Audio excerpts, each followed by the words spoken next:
What a week. Thank God we had a Friday rip this week. We told the freaks last week that we'd be back to Thursday this week, but this is on you this week. Yeah, this was before everything went down. We had to move it to Friday morning. I think a lot of the freaks thought we might have wrote them, which is shame on you freaks. We're not going anywhere. We had all of our Bitcoin on FTX, and the show's over. Start to stack fresh. The show's over. It's over. SBF took it all. Well, jokes aside, first of all, we are not. If Bitcoin theoretically went to zero, there would still be a rabbit hole recap that week. When we say ride or die, we don't mean it lightly. And then second of all, if freaks have been holding Bitcoin in self-custody, you should be in a good place right now. And fortunately, we have been talking about these concerns with custodians and the house of cards built on top of them for years now. And I will say, personal experience, last night I turned my phone, took my lady out to jazz, slept well, woke up this morning, and turned my phone back on. And that's the benefit of staying humble and stacking sats, that you have full custody over your own Bitcoin, your own wealth, and there's no counterparty risk attached to that. Yes. Logan, are you The jazz show was great, Marty. Are you, is he coming in robotic for you, or is that just me? Logan's taking screenshots of our speed test. You're coming in robotic. I'm robotic. We have 9 millisecond latency. Is that high? That's low. Really low. So how do I sound now? Better. But you could understand what I was saying, right? Yes. I got the whole jazz date. It's a beautiful date. I'm happy you had that. My end, I mean, I've got all my Bitcoin in self-custody. Different night, though. I've got 2 kids with hand, foot, and mouth at home. So they've been up for 2 nights in a row, all night. So not having the added stress of thinking that all my Bitcoin was on an exchange that's potentially going under is good. I do wish I could get out to a jazz concert, though. If it was just like a small jazz club. It was really intimate and nice. You're coming in very clear now. Okay, good. If it happens again, I might switch to the hotspot. We'll see. What's going on with Bitcoin Park's Wi-Fi? I'm on Ethernet right now. It's storming here, and our nation's infrastructure is not great. So, we intend, we're gonna put a fiber line directly into the park in the next month or so. But until then, at least I have the hotspot in addition. You'd think, and classic live stream things, like we were just talking for like 20 minutes before the show. Didn't happen until we went live. So. Yeah. Rod just messaged us. We're looking and sounding great on the TVs in the comments, or excuse me, at Bitcoin Park. Yeah, there's a bunch of people in the park watching us live on TV. Yes. Vibes are high at the park. We're all staying humble and stacking sats over here. Freak Nation vibes are high. I mean, we should be serious. A lot of people are losing a lot of money right now, but yeah, I mean, you hate to see it. It's a terrible situation, but very predictable. This all could have been avoided, Marty. This all could have been avoided. It could have been if everybody just stayed humble. I mean, you've been tweeting. Do you have a bot that's tweeting? There's no bot, Marty.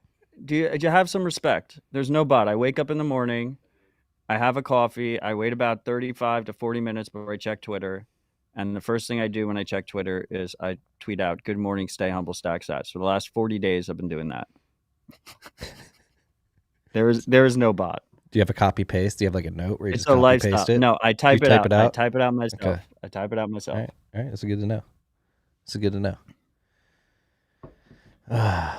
I mean, we were talking earlier this week. This is probably the most chaotic week of our history in Bitcoin. Yeah, I mean, it's been for me, it's been 9 years, we've seen stuff that is similar, but just not to the scale. I mean, not to a situation where like a Dave Portnoy and Tom Brady, like Mr. Wonderful's down $1 billion on his FTX investment. The Miami Heat no longer have an arena sponsor. Biden no longer has his main donor. Like, we've never seen this level of collapse. Hey, George Soros was tied up in FTX too? But presumably, I don't know. But all the major venture firms, like all the crypto VCs and shit, all are losing shit ton of money on the FTX deal. The mooches ripped into it. I mean, a lot of it seems like it also, it was brushed over by fraud by SBF and FTX after 3 Arrows Capital collapse.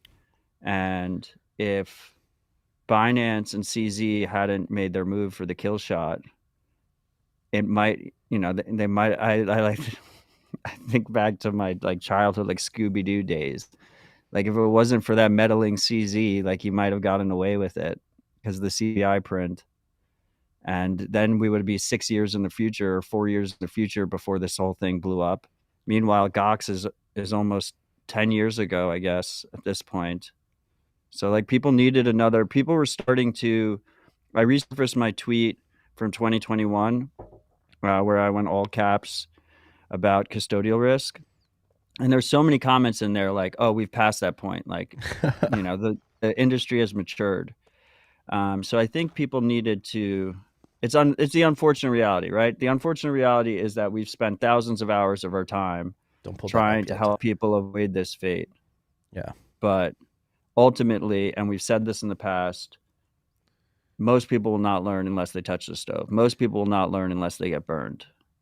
And this will be a more effective learning experience than every podcast, every book, every YouTube video combined.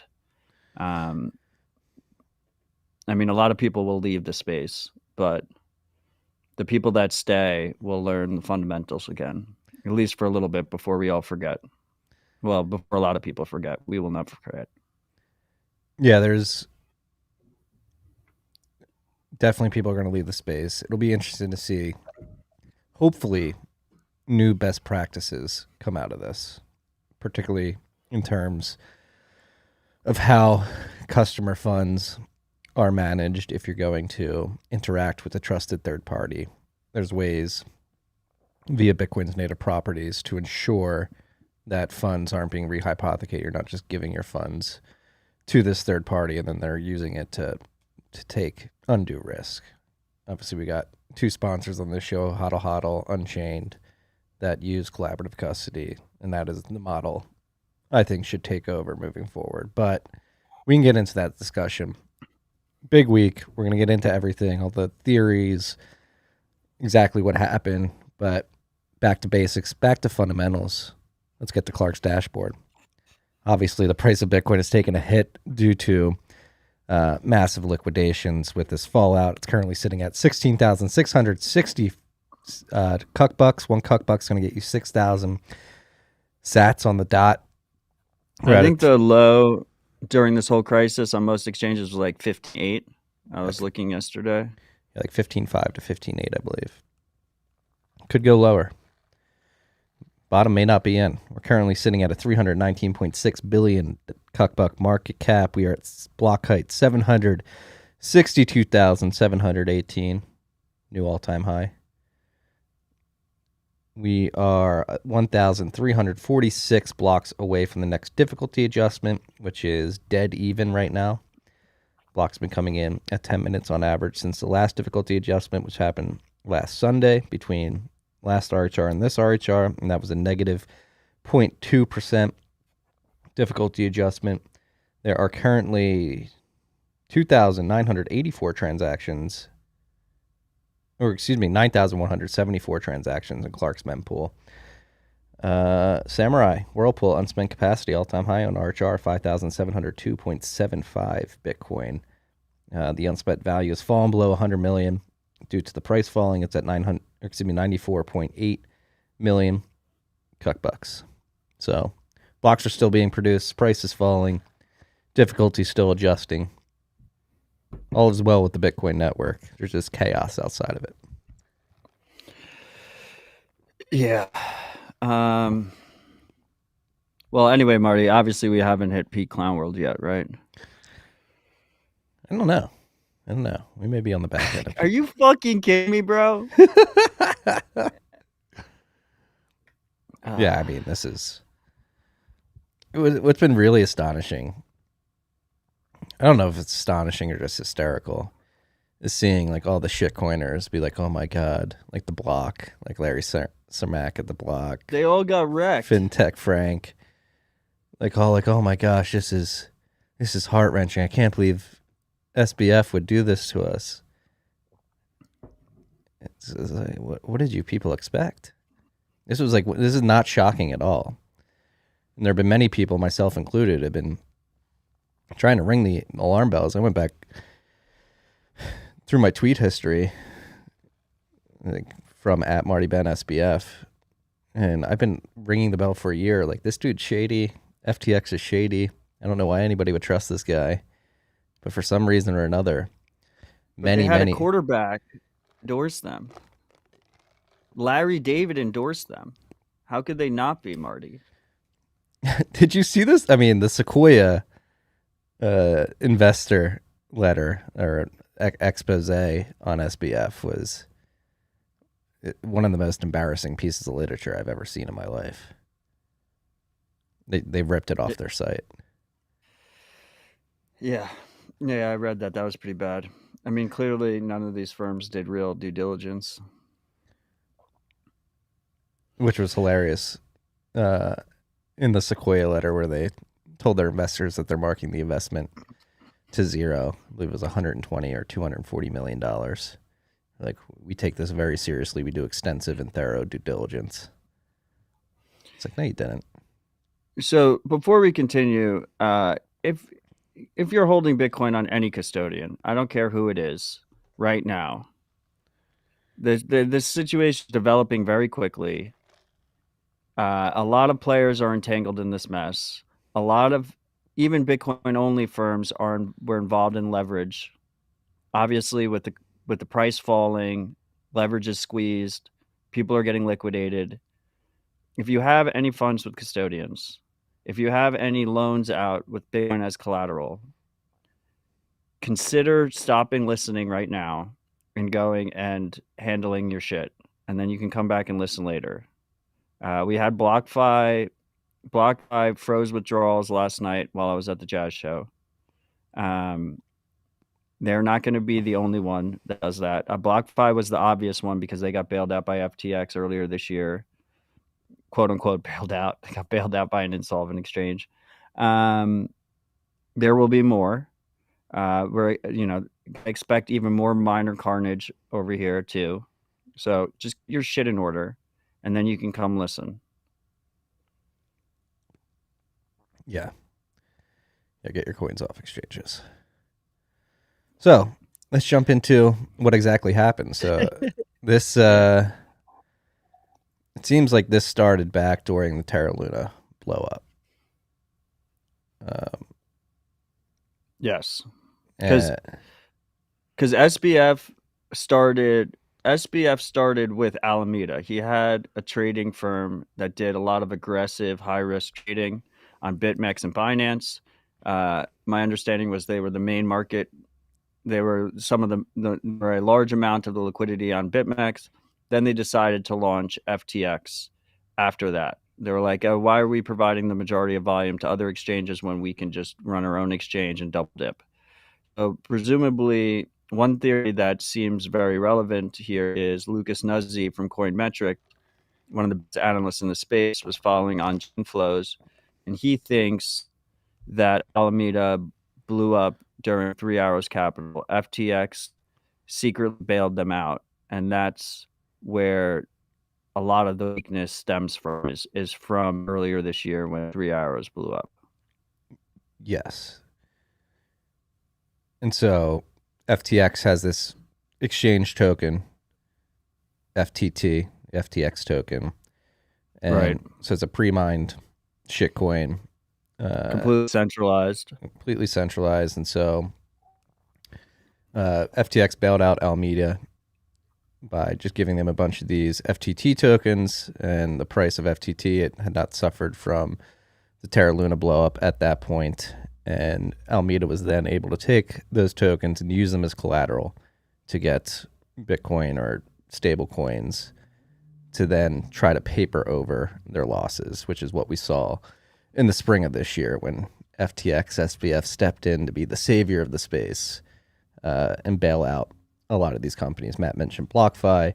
I believe they're involved with Voyager to some extent, and many other companies that were experiencing stress in the beginning of the year. So it seems like it was in the spring of this year, the con game really started, where SBF and FTX were trying to imbue that they were in a very strong position. They were using their FTT token to take out collateralized loans to save all these entities, to make the market seem like they were in a position of strength. So they were essentially white knuckling it, trying to hope that they would get through that contagion event and markets would recover and they'd be able to paper over all their losses eventually.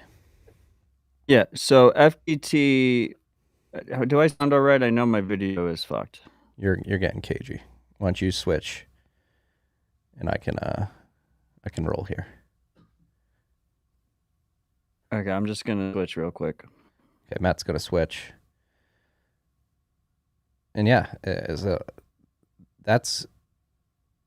And I tweeted this out around when all this stuff was going on in the spring, when FTX was bailing out all of these companies that were in stress. It was a bit odd to me that they were able to do this, because earlier this year, I believe it was January or February, they just raised $400 million. So they obviously needed more cash for their operations. They raised $400 million. Maybe they had more cash on their balance sheet at that point, or were telling people they did. But in the spring of this year, it was very odd to me that they were spending well over $1 billion to bail out all these companies after raising $400 million a couple months earlier. I mean, they specifically $1.4 billion so FTX was valued at $32 billion in the most recent raise. Voyager, they bailed out for presumably we were told $1.4 billion on Voyager.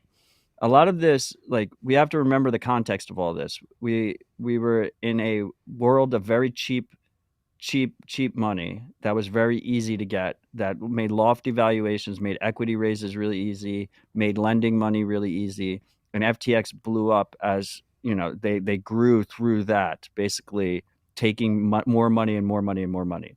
Now, FTT, and obviously now we're in a credit contraction situation where it's very difficult to get money. Money is expensive again, with rates going up. So FTT, what is FTT? FTT is modeled off of BNB, which is Binance's exchange token. We've talked many times about the risks of centralized altcoins. Exchange tokens add even more risk to it, because a lot of these exchanges are obviously, I don't need to tell you guys now, are playing fast and loose with regulations. And even though I don't agree with a lot of the regulations they're playing fast and loose with, we have to remember that the U.S. government is known to go after these firms. So not only are you trusting the firm to not commit fraud, not only are you not trusting the firm not to exit scam, but you're also trusting that the U.S. government won't take them down. Now, BNB was set up in a way where it is marketed as quasi-equity, but it's not. You don't have any equity rights at all. It's not a stock. It's a token. But where do these exchange tokens get their value from? And it's twofold. There's a mechanism to get lower fees if you use the exchange token, and then second of all, the exchange will take some of these fees that they make throughout a certain period, and then they will buy an equivalent amount of the token and then burn the token from existence, pushing up the price of the token. Now, it came out earlier, maybe late last week. It came out through a CoinDesk report that Alameda had a lot of FTT on their balance sheet, and they were leveraged against it. So they took out loans that were collateralized by FTT. This made them very vulnerable. This meant that if there was a decline in the price of FTT, then they would get liquidated on those loans, And then that FTT would then be sold, creating a cascading liquidity crisis where FTT kept going down in price, causing liquidations of loans, and then it would continue going down in price, causing more liquidations and loans. So it became obvious late last week that the whole house of cards that SBF had built up was based on the price of FTT. And it turns out, and I mean, the timing of this couldn't, be more prescient. Like 3 weeks ago on Rabbit Hole Recap, I was talking about how everyone is focused on FTX and Coinbase, but CZ is quietly crushing them all and is the real king out there. And CZ saw the blood in the water, had a shit ton of FTT, and tweets out. Well, before he tweets out, Whale Alerts picks up that his FTT is moving because all these chains have fucking no privacy. So when you're vulnerable out there, everyone can see your flows, which makes it way more difficult for these firms in these bank run type situations. But CZ smells blood in the water, starts moving his FTT, tweets out that they're going to dump all their FTT token. The price just starts immediately tanking before they even really start dumping. And that kind of set off the whole fucking thing. CZ saw an opportunity, fucking took it, and went for that kill shot. He went for that kill shot, and it was more effective. I think it was probably more effective than he even expected. I don't think he expected them to be as vulnerable as they were. I think he thought he could just put a massive dent into them. But it turned into be a kill shot. Yeah. And Logan, you can pull up the thread I put in there now. Apparently, CZ became cognizant of this weakness in FTX earlier this year around the Terra Luna blow up. Again, like Matt explained, you can see all this stuff on chain. And it seems that, here, look and scroll down. These are the tweets that are important, where in the middle of the thread, pull up like the second tweet. Like CZ warned Sam that his actions were reckless on multiple occasions throughout the last 6 months, but he ignored them, and as things got worse, CZ saw this opportunity. He said, all right, I'm dumping. I'm going to make a statement here by dumping our FTT tokens and sending a message to FTX and Sam. And like Matt mentioned, I don't know, like I wouldn't be surprised if he knew exactly what was gonna happen, because when you're at the level I don't know if he thought it was going to happen so quickly if they were that vulnerable, but he definitely knew they were vulnerable. And also, to add on top of it, SBF had recently, during his lobbying of the U.S. government for different regulations, it is believed that he was throwing Binance under the bus in his backdoor conversations, but also on Twitter. Like, he's deleted a tweet now, but on October 30th, I think, he tweeted out, someone was like, we should have CZ in front of Congress instead of SBF. And he's like, he tweeted back, he's like, is he even allowed in the country? So he was slighting CZ over and over again. So there was a lot of bad blood there. And I mean, it goes all the way back. Like in 2019, Alameda was aggressively trading on Binance and trying to liquidate Binance users. And, CZ noticed that. There's a tweet out there from 2019 where CZ was like, a small futures exchange trading arm tried to fuck with our users today, and we stopped them. So there was a lot of bad blood there. Yeah, which leads me to believe that he knew exactly. Maybe he didn't know the contagion event that it would incite, but I think he definitely knew it would take FTX under. And that's what, I mean, this whole week with CZ's tweet, and then SBF having to come out and be like, we're talking with Binance to buy out FTX, and then CZ's like, well, that was always bullshit. Yeah, he was never going to buy it. Yeah, exactly. It was like a huge humiliation ritual.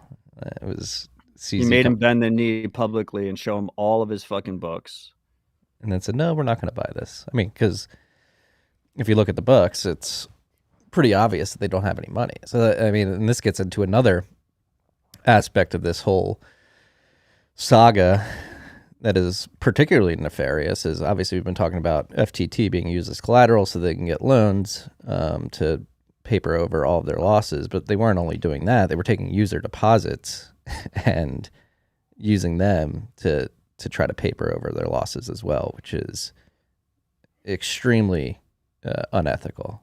And there's been a few tweets of traders who were using FTX over the last couple of days that said, yeah, I noticed some fuckery with my account balances where my account was getting lower, and it wasn't due to fees or trading losses or margin top-ups. It was just, it seemed like a miscalculation on the back end. So it seems like they were actively draining users' accounts and trying to just be like, oh no, it's fees and stuff like that. So not only did they have this token, this pre-mine token that they were using to take out all these loans, they were actively taking user deposits and spending them to try to get through this storm that they found themselves in.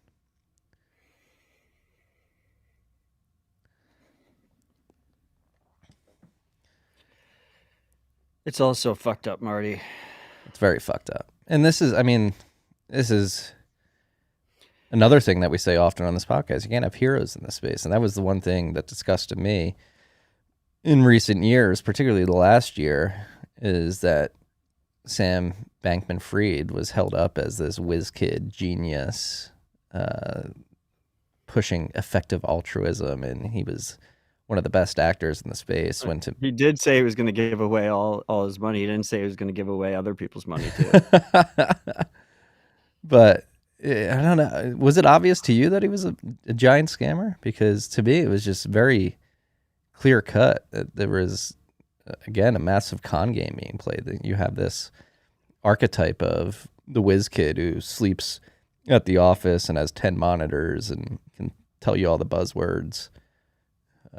Yeah, there's a lot of similarities there with like an Elizabeth Holmes on Theranos, or even a Vitalik and ETH. He definitely should not have been someone that anyone trusted. We could have gotten not to pat ourselves on the back too much, but we could have gotten a massive sponsorship from FTX. Like, all the untrustworthy guys will pay the most. And that's the thing. It's like, at the end of the day, this is a movement of personal responsibility. And most people do not want to take personal responsibility. They've been groomed out of taking personal responsibility. So they flocked to influencers that say that they don't need to take personal responsibility, that actively lie to them. And, the real shame of all of this is those people are going to come out of this just fine. If anything, they're getting crazy engagement numbers, the best engagement numbers they've ever gotten. And they're going to continue that path, because that's how the incentives are set up. The incentives are set up so that the people that lie to you, that don't tell you the hard truths, are the people that will have the largest platform, period. And that will continue to be the case. I don't even want to name names because I don't want to give them more exposure. But some of these guys, like, they're all culpable for this shit. They're all on the hook too. Yeah. I'm not going to name names either, but there's a lot of people in the space that took the money, pumped the companies. It'd be FTX, BlockFi, Celsius. There were people, Marty. There were people on November 6th. I have a thread when it was just at that point, FTX withdrawals were still going through. CZ had at that point said that he was dumping his FTT, where I was like, get all your shit off of FTX and every other custodian. And there were still people at that point, major players in this industry, people with large platforms, saying there's no way that FTX goes under. The block, Larry, was like, there's 0% chance. I think there's close to 0% chance of insolvency. It's one thing. It's one thing to be involved in all of this all the way to the lead up. And then it's even worse as the writing is on the wall to continue the charade. Like, that is fucking malicious. Yeah. It is fucked up. Well, then this gets into the psychology of it too. I mean, a lot of these people didn't want to think that they could get duped. They thought like Gox was old history and we weren't going to have another blow up ever again. And we're going to always, like, these are just, you know, Bitcoin enables people to launch financial institutions all around the world that are interconnected with a global financial system. Like, we are going to have more and more, like, these situations will never stop. They will always happen. And people will be duped into things that are too good to be true. Fortunately, every time this type of thing happens, more and more people start to realize the true fundamentals of this space. But many will not, and it will keep happening. Yeah, the silver lining of this is that it's creating a whole new wave of individuals who are taking self-custody of their Bitcoin. This is bullish in the sense that less and less Bitcoin is going to be held on these centralized exchanges. Obviously, there will probably be build up again as this cycle ends and another one begins, but slowly but surely over time, after all these waves happen, more and more people are taking self-custody of their Bitcoin. It's what you want to see at the end of the day. Yeah, I mean, yeah. I also, so there's been a push in the industry for proof of reserves, which is good to see. It's better than not having any kind of proof of reserves, I think but it's important. Is it better though? It could be a false sense of security. I mean, that's what I was about to say. Is you can't have cryptographic proof of liabilities. So proof of reserves, like you don't know what the real balance sheet is, even if there are assets at certain addresses. So it is definitely a false sense of security, and the solution there, as Marty said earlier, if you do want someone to hold your hand, is these collaborative custody models, because the collaborative custody models have multisig. You have full keys to move it off if the company goes out of business. You have full sight into your funds not being rehypothecated and moved around and lent against. And you don't have the situation. Now, traders will always flock to centralized exchanges, or maybe they use on-chain centralized shitcoin, decentralized, quote unquote decentralized exchanges, which, by the way, have a lot of the similar risks as these centralized exchanges. But traders will always flock to exchanges, and this is a perfect example of why, besides the fact that 99% of people will get wrecked trading because it's just a hard fucking game, and that's if there's no solvency crises. When there are solvency crises, the traders all get absolutely wrecked. They right to zero, and then they get stuck in a bankruptcy. We've had the Gox bankruptcy proceeding has been happening for almost 10 years now, and the people have still not gotten their funds paid. So this is why I personally recommend that people just do not even attempt to trade. You don't attempt to trade. You literally play the long-term game, and you stack to your own self-custody, and you hold those keys yourself, so that no one can take that Bitcoin from you. Yeah. And again, it may seem daunting. It is a very big responsibility to take control of your own money. It is a digital bearer asset. It does come with risk, but as we're finding out this week, the risk, and that's the other thing. You had people like Udi out there saying like, "Oh, it's less risky to hold your Bitcoin on a FTX." Trusted, quote unquote, trusted custodian. Well, he has tweets recommending Luna and UST and fucking FTX. He's like on everything that's blown up. There's almost a tweet for everything that's blown up, him recommending. Horrible record on that one. Yeah.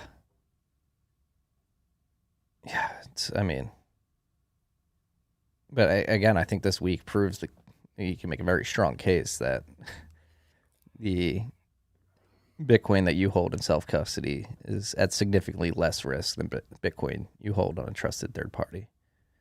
Specifically, if it's allowed to rehypothecate your coins. I have a tweet from like a year ago that I resurfaced that, like, you know, Bitcoiners, like, we can spend hours and days arguing over the intricate nuances of different self-custody methods, but the overwhelming majority of people lose their money through custodial risk, loss of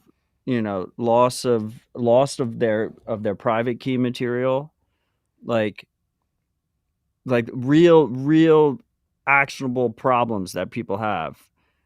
But if you look at like the overwhelming history of self-custody wallets, yes, there are obviously risks there. You want to protect that seed. You want to protect those backup words. You want to kind of stay away from hot wallets. You don't want wallets that are connected to the internet. That's why cold storage is important. But the majority of people are losing their money either from custodial risk or getting phished, getting an email where it's like, put your seed words in. But meanwhile, you know, in the Bitcoin only space, we like to argue, and I enjoy those arguments. Like, I think that's how people learn and how we improve as an industry. But we get into arguments about all the different intricacies of like multi-sig versus single sig plus passphrase plus this plus that, you know, using your own node versus not using your own node, hot wallets versus cold wallets. But it's when you talk about the significance of everything on the grand scheme of things, it's really custodial risk and phishing are the two main losses. Yeah, I mean, you were better off this week having $100,000 worth of Bitcoin on Blue Wallet than FTX. Exactly. Exactly. And all right, so let's dive into the contagion. So FTX is going down. Obviously, earlier this year, they were bailing out a lot of companies, BlockFi being one of them. They announced last night that they're suspending withdrawals, so it looks like BlockFi may be out of business as well due to their exposure to FTX. Genesis Trading, which is a sub-company of Grayscale, which is Barry Silbert's company, they had $175 million exposure to this, and there's rumors going around that they're going to go under as well. You've been mentioning Crypto.com. I just saw a tweet that Crypto.com has their own token too, which is usually Crow. Yeah. I just saw a tweet that they've laid off 50% of their workforce in the last 2 days, and they haven't moved any money from their business accounts as this FTX thing is going down. So Crypto.com can be exposed to this. I mean, Prime Trust is another company in the space. Yeah, Prime Trust backs Strike and backs Swan and backs OKCoin, and a bunch of other players in the space. Silvergate is the main bank for pretty much every exchange, which is Silvergate's a competitor of Prime Trust, including USDC. If we see a USDC blow up, that would be fucking crazy. Obviously, everyone is always concerned about Tether, regardless of the situation. A Tether blow up would be fucking crazy. Ledn said they were exposed to Alameda. And then let's not forget that, okay, so why did the Bitcoin, all these are shitcoin games, like why did the Bitcoin price go down? The Bitcoin price went down because Bitcoin is the most liquid saleable asset. So as soon as people realize they're in a hole, the first thing they do is sell their Bitcoin to try and get some liquidity. So as a result, we saw the Bitcoin price go down, which is to be expected. But as a result, the Bitcoin price going down, people that are using Bitcoin as collateral for leverage, this is another example where Bitcoin humbles you if you fuck around with leverage, period. Never fucked around with leverage. My entire, besides learning my lesson on the BitMEX wood chipper and the OKCoin wood chipper early on, where you literally just deposit money and you never withdraw because you just lose it eventually. And that's how like Stay Humble Stack Sats was through a lot of stove touching. Like that's how I came to that conclusion. It wasn't, I'm not like I didn't like come in here like just automatically started with that as like a principle, like a guiding principle. Like I got fucking burned, but Bitcoin will humble you if you fuck around with leverage. So where am I going with that? If Bitcoin's being used as collateral for loans, those people are getting liquidated, causes cascade, which is why we saw this big price drop. Presumably, miners were already getting squeezed. Hash rate hasn't gone down. Bitcoin price has gone down. Miners are even more squeezed. Anyone who's lending, who was lending with ASICs as collateral, they're all getting squeezed. So anyone who is making those loans are presumably at risk here. So we could see massive contagion spread out. And this was my thought on November 6th before everything started to fall to pieces and FTX blocked withdrawals and the bankruptcy was clearly obvious. But it could get significantly worse from here. I don't know what that means necessarily for the Bitcoin price, because I mean, presumably a lot of people that needed to sell their Bitcoin have sold their Bitcoin already, but we could go lower on the Bitcoin price. And then you have to remember that all these firms are going to go into bankruptcy. All that shit's going to be hanging over our heads. We had that guy Loaded, who hacked the Silk Road recently, got arrested. I don't even have that on the list because this week has been so fucking ridiculous. The U.S. Gov seized 50,000 Bitcoin from him. I think they have like 200,000 Bitcoin now. We're going to hear about auctions on that. We're going to hear about auctions on all the bankruptcy proceedings. People are going to say like, oh, it's going to dump here, dump there. So it's going to be like a slow grind as all this shit kind of unfolds. Yeah, I think it gets decently worse before it gets better. But that doesn't change my thesis. My plan remains to stay humble and stack sats. Like I also think like it'll be harder to get Bitcoin self-custody. Like I think we see government regulations get worse here as a result. And in classic government regulation bullshit, instead of actually trying to address the problem, most of those regulations will be focused on private sovereign usage of Bitcoin. So it'll make it even harder for people to withdraw to self-custody. So like I actually like if your play here is to not take self-custody of Bitcoin and instead sell to your bank account, you might not be able to convert that from your bank account back to Bitcoin self-custody in the future. Like that might be a possibility. The other thing is, yeah, like the shitcoin exchanges just rugged a bunch of people. But I think the timeline after, I think the path to hyper-Bitcoinization, the unfortunate reality of the path to hyper-Bitcoinization is first the exchange rugs you. Then like banks are going to start rugging people. Like TradFi banks, traditional finance banks are going to start rugging people. I mean, they've been rugging people forever, but that rugging will get even worse. Governments and inflation are going to be rugging people. And it's just going to be people getting rugged over and over and over again. Until they take personal responsibility and secure Bitcoin themselves. Yeah, and in regards to the regulation that's probably going to come, this is where my sort of spidey senses are tingling. I would not be surprised if this was a state attack. Like we talk about the state attacking Bitcoin. We have talked about it for many years. It's going to come. What's it going to be? Is it going to be a social attack? Is it going to be the state just going to you and say, hey, you can't self-custody Bitcoin? If I were to dream up a perfect scenario on behalf of the state, it would be exactly what's happened throughout this year. And considering the nature of SBF's connections with the political apparatus, the fact that he was lobbying DC to get regulations in. He's got very close ties with his mother and his father. And then the CEO of Alameda, Caroline, she's got tight ties with some nefarious people as well.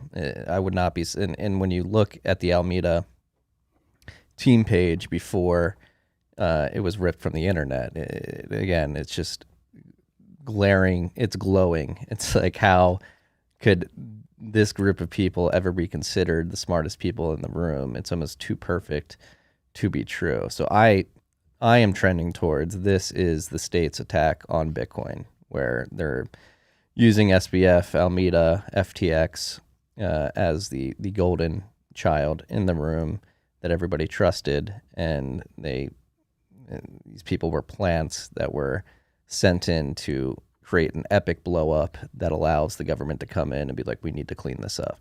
It's almost too perfect. Well, I will say for starters, we probably would not have seen any of this carnage, or the majority of this carnage, including 3 Hours Capital blowing up when they did, if Powell and the Fed didn't start raising rates. It would have happened eventually. It was all no. It would have happened eventually. It's all structurally unsound, Marty, from first principles. Marty, it would have happened eventually. Okay, but if you want to talk about state attacks, causing a global macro liquidity crunch and making money expensive rather than the cheap money that we've had for years, took a lot of wins out of the sails of all these fucking schemes. I mean, you could say like a similar bullshit that FTX was doing. We see in the TradFi markets too. We see it with something like Uber that has never made a profit, right? And there's definitely a deliberate attempt to try and blow up a lot of these house of cards through the Fed's policy. That's how I view it. You don't think that doesn't logically make sense to you? Yeah, and it could be connected, right? So pull up that thread. Yeah. So again, now, so you laid the groundwork by getting these people set up over the last 3 years, knowing that the Fed is eventually going to have to raise rates. You set up the infrastructure. You create the golden child narrative. He's a billionaire. It's giving away all of his money. They're the smartest traders in the room. They had the arb trade that has never been confirmed on paper. You get a bunch of money into their exchange, and you get their tentacles spread out throughout the whole industry, knowing that rates are going to be raised at some point in the future. And then once they start to raise rates, it's just naturally occurring blowups that you set the groundwork for. And so If you go into this thread, like the connections between the Alameda and FTX team and the government are pretty crazy. I mean, so Alameda CEO, Caroline, I forget her last name. Her dad is Glenn Ellison, who's the department head of economics at MIT, where Gary Gensler was a professor, and SBF has been working closely with Gary Gensler to craft policy around regulation in the cryptocurrency space. You look at SBF's mom. She is one of the largest donors to the Democratic Party in 2018. She was one of the top fundraisers, and she just so happened to be able to do that right after her son became a billionaire out of nowhere. You talk about his dad, who is a lawyer working on tax compliance, and working closely with the government as well. This just like glows all over the place. It's too perfect, and the connections with the government between SBF, his family, and Caroline and her family are it's a very odd coincidence. It seems too perfect to be a coincidence and not something that was crafted by the government or the intelligence apparatus. Look, I definitely agree that it all looks like one elaborate money laundering scheme for government insiders.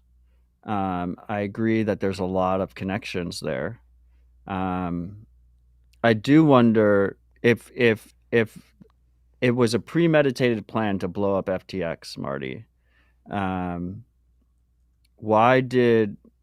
How do you circle the square that SBF, in desperation move, agreed to CZ potentially buying FTX? How do you circle that square? Well, what are the implications of that square in your mind? If the goal was for FTX to blow up, then why like, why bend the knee and try and get CZ to buy it at the last hour? Optics. You have to look like you have to play the con out to the end. You have to look like you're trying to save face. And it was obvious. Anybody like as soon as I think all the other anybody who knew anything knew that wasn't going to go through. All the other things you said. I think when SBF tweeted that out, he thought there was a possibility for it. I think all the other things that you said, FTX being ingrained in the industry for longer would have benefited those goals better than FTX blowing up. Like if the theory is that FTX was built up just to blow up by government insiders, pull up the I don't tweet, prescribe Logan. to that. I don't prescribe to that tweet. theory. Look at this. Like, senators are moving forward with SBF back bill after FTX collapse. Like, yeah, I'm not saying he got in, he lobbied, he blew up, and they're like, all right, we're gonna pass this bill. It's not a conspiracy theory that he was pushing for a crazy regulation that hurts sovereign users. It's not a conspiracy theory that he was connected to tons of government insiders. I do not think that FTX was built just to blow it up. Dude, it came out of nowhere. Like, on this narrative that didn't even make sense, the kimchi trade.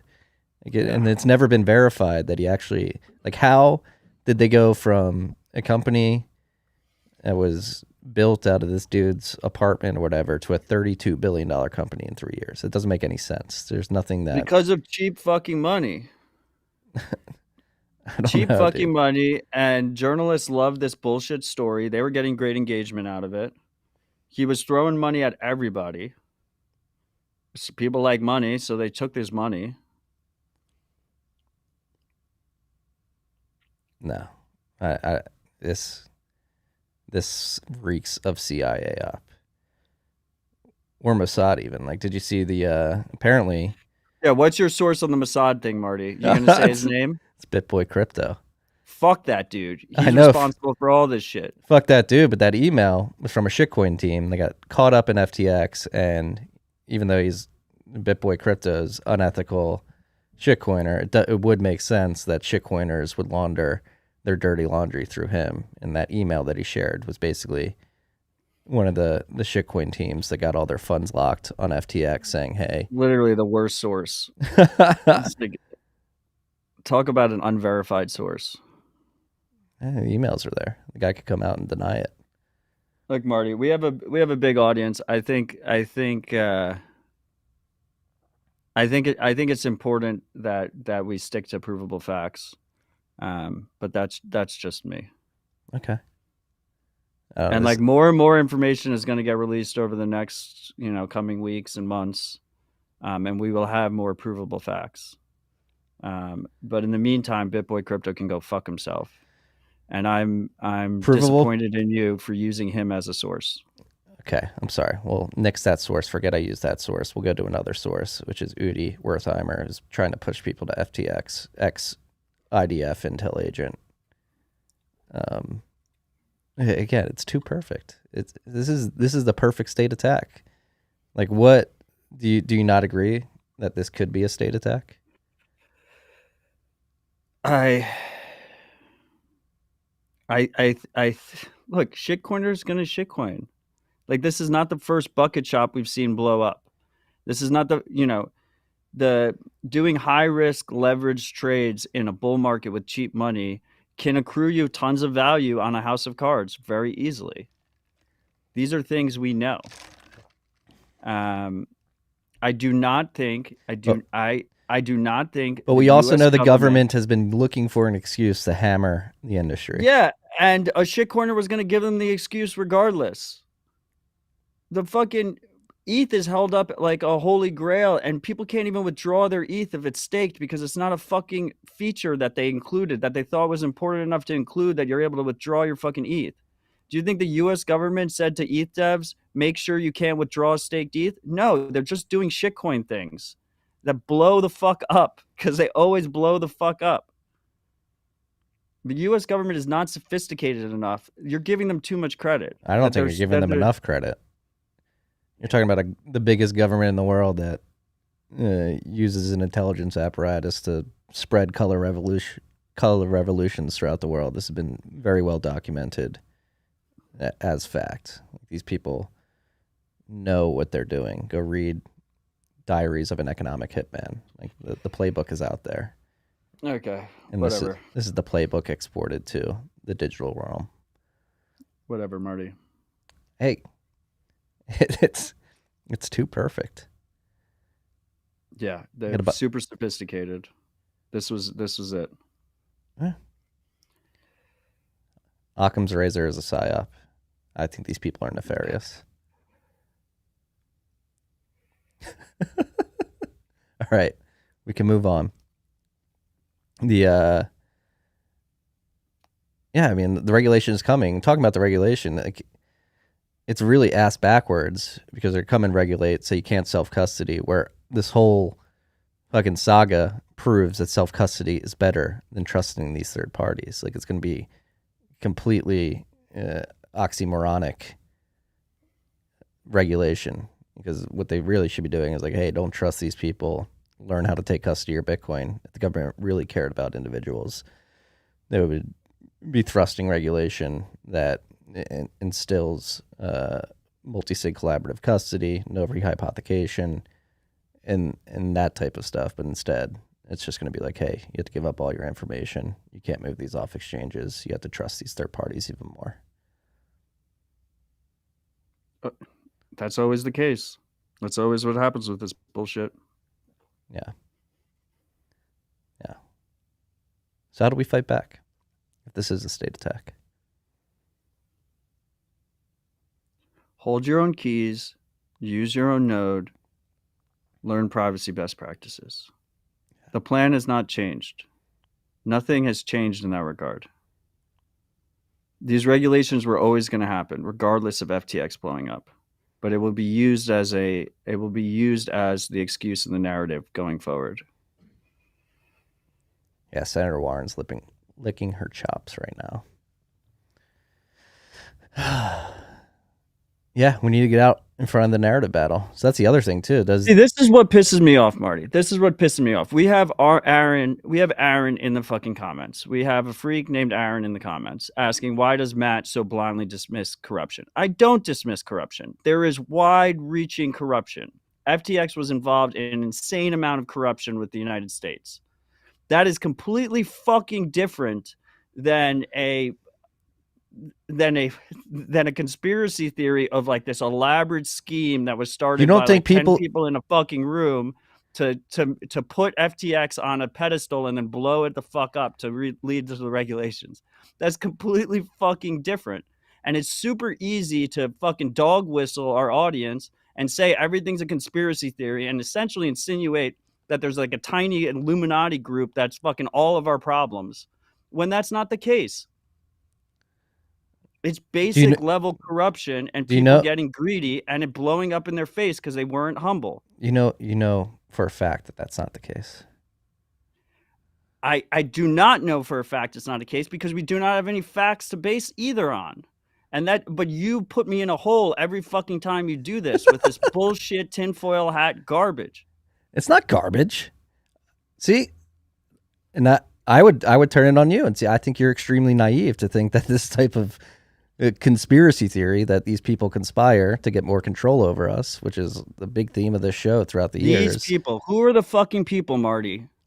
The intelligence apparatus around the world that want to control you, that are inciting all these color revolutions, that started Operation Mockingbird back in the 60s, where they could go to the media companies and propagandize people. Operation Paperclip, MK Ultra, like these things are facts. These people do these things to what they deem to be subjects. Like, this is well documented. I'm sorry if you think I'm some crazy tinfoil conspiracy theorist, but again, it's too perfect. When you like, if it smells like if it quacks like a duck, walks like a duck, this looks like a duck to me. This looks like the state attack that we've been talking about, and it won't look like the we've always said it won't look fucking- like an overt attack by the state. Like, this is too perfect. The real estate attack is the KYC that's everywhere already. Yes, that as It's well. been wildly successful. Yeah, another thing. What's that come from? Bank Secrecy Act. As far as I'm concerned,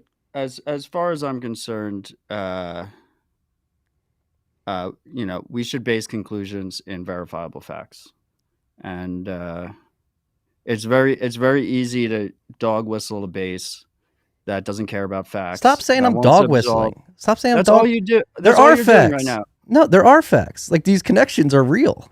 Like, It's connections the jump. between. It's the jump, Marty. What's It's the jump? It's the jump from the connections to, like, this was all an elaborate scheme that was pre-planned. Instead of just classic human greed and corruption. Yeah,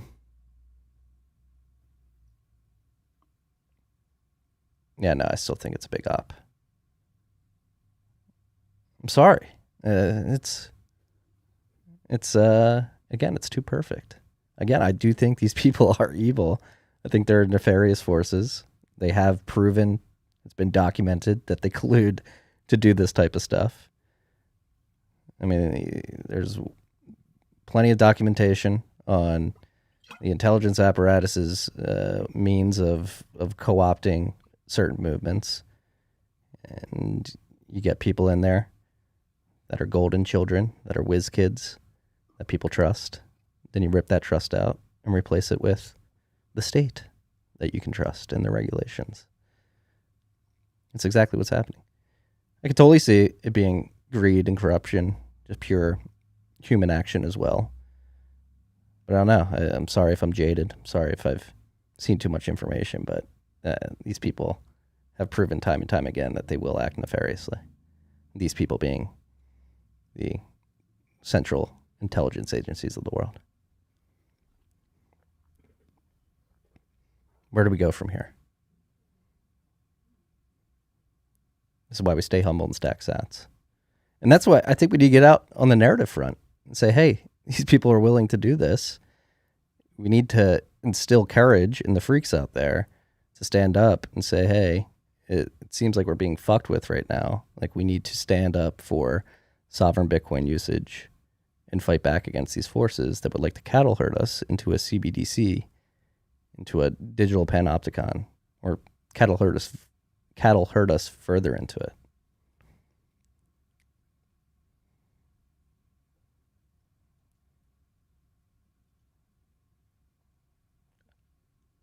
What if I said have nothing to add?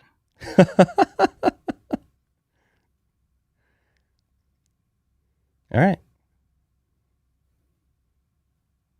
I feel like you're angry at me now. I'm not allowed to. I am angry at you, Marty. Don't be angry. Don't be angry. You take the easy way out. You take the easy way out too many times. Why is that the easy way out? Why is that the easy way out? It's okay, freaks. Mossad and the CIA just fucking tanked all your funds. It was them. Using SBF as a proxy. Yeah, because SBF was again, their direct agent the entire time. We don't have verifiable facts for this, but again, we're putting a theory out there. If the state, no, you're putting a theory. I'm putting a theory out there. If the state were going to attack Bitcoin, I think this is what it would look like. It would not be a full-on frontal that you would expect. This is what it would look like. I hate that you put me in this situation over and over again, but especially now. Freaks, I'm not denying corruption. I'm not denying that the intelligence agencies do a lot of fucked up shit. I'm not denying greed. I'm not denying that these were a bunch of fucking elite kids that went to all the fucking Ivy schools and are connected to all this different deep state bullshit. Not denying any of that fucking shit. God fucking damn it. And I'm not denying the potential. It's just simple human action. I was putting forward the theory that if the state were going to attack Bitcoin. This is exactly what you would see in a relatively free market under capitalist situation where you have one rival see another rival is vulnerable and just goes for the fucking kill shot. And that's what CZ did. So is CZ on the CIA payroll too? Well, this is where we get into the CCP versus CIA and Oh, so intercabal now all of a squabble. sudden CZ is working for the CCP, his biggest enemy for fucking years, who he's evaded. I'm fucking with you. I'm not going to go that far. No, again, that does make sense. Like, consolidate power. Maybe that's where we can cleanly segue out of this is the consolidation of power at the shitcoin casino level. Like, if you thought proof of stake was the way out, congrats. One exchange now has probably over 50% of the market share in terms of... They already had 50% of the market share. Now they have 75%. Yeah, well over. So, congrats. You have one validator for a lot of these chains that is going to be able to control everything.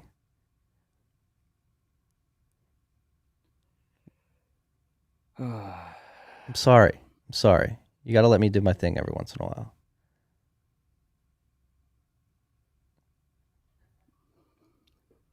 You asked me before the show, don't go Marty Jones until we go through all the contagion and stuff. We did that. And you alley-ooped me with the regulation that's coming. Which was always coming, by the way. Yes. Regardless if FTX blew up. Yeah. But yeah, Binance, they're going to have... Are they going to run the world? I mean, we talked 3 weeks ago. Like, in emerging markets, Binance is the go-to option. Like, what type of risk does Binance acquiring this much market share pose to? It's a massive central point of failure, especially for proof-of-stake networks. How much Bitcoin do they have? I know he tweeted out that they have $8 billion worth of ETH. How much? $8 billion worth of ETH. They also posted all of their exchange addresses, supposedly, so it's all out there. Yeah. Because all this shit is just easily surveillable and trackable because there's no privacy on any of these fucking chains. No. Ergo tweeted out that his job is way easier because now that all these exchanges are rushing to publish their addresses, he can remove the question marks from all their labels on all of his tracking. Yeah. Someone's saying that in the comments that they have 455,000 Bitcoin of customer deposits, CZ and Binance. That's quite a bit. Does that include their P2P volumes? I presume not. It's the custodial exchange. Yeah. So where does CZ fall into your theory? He doesn't. I was just trying to trigger you. Noted. But if you want me to go there.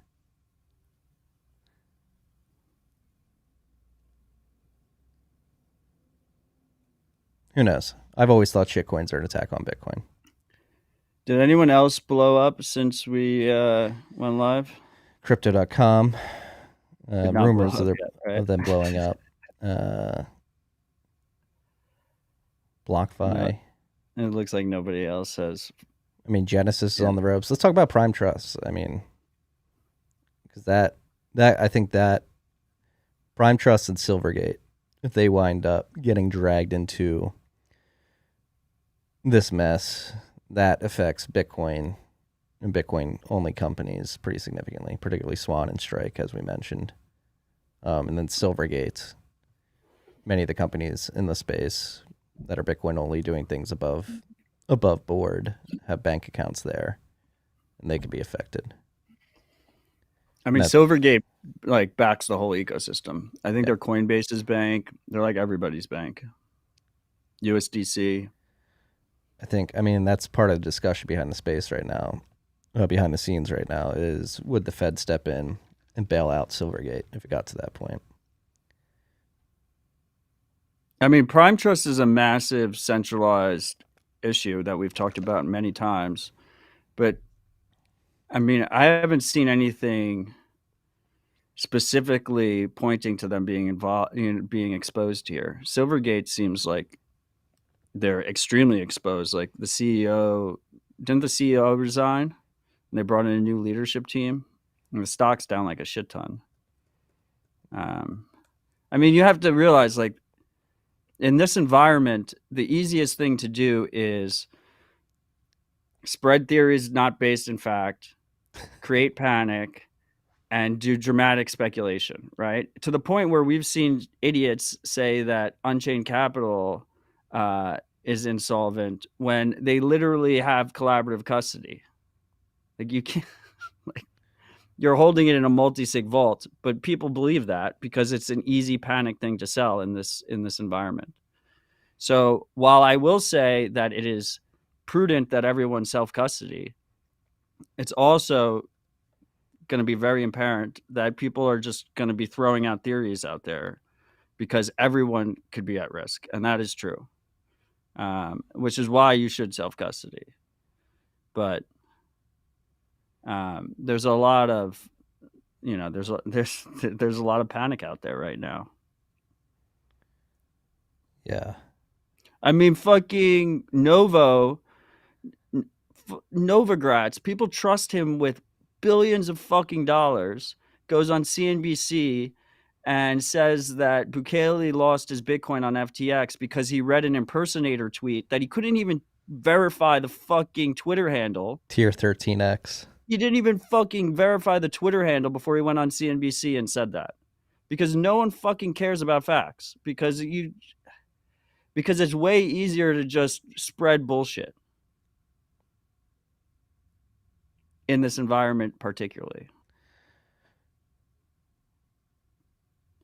Yes, but some quote-unquote bullshit has more signal than others. I mean, Did Novo have an FTX tattoo too, or?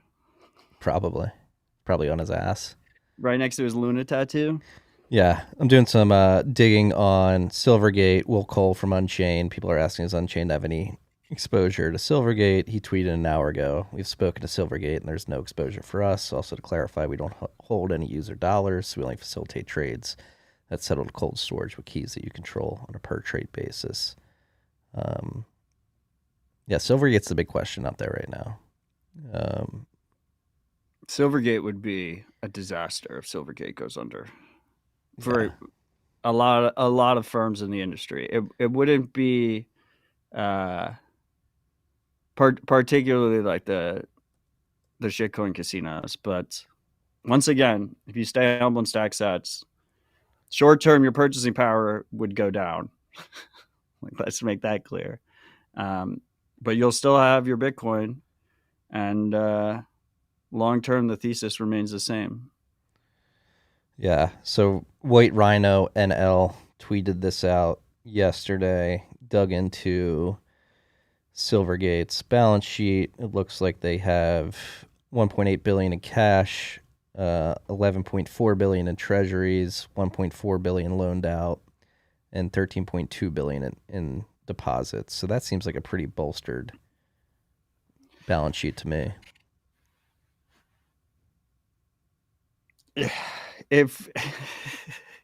Yeah, it does, but who the fuck knows? Yeah. The new team that came in said like risk management super important to us, which leads me to believe that they took very big risks. Yeah. That's why the past leadership team got removed. There's so many random like interconnected knock-on effects from all this shit, particularly in shitcoin land. Like, if USDC were to go down, like, I think that takes down DAI. DAI is all over like DeFi land. There's concerns over REN BTC, which is like one of the wrapped BTC things. And you got to remember, like, all these so-called stable coins, all this so-called wrapped BTC bullshit, like, that all relies on a trusted custodian. You have the same exact risks as a custodial relationship with one of these exchanges. That trusted custodian can exit scam, they can commit fraud, they can be the subject of government action. We've already seen Tether freeze funds that are supposedly connected to Alameda under government orders. Like, there are so many random in shitcoin land. There's so many random interconnected shit that I don't even know where that stops. It's just fucking clown world all the way down. Yeah.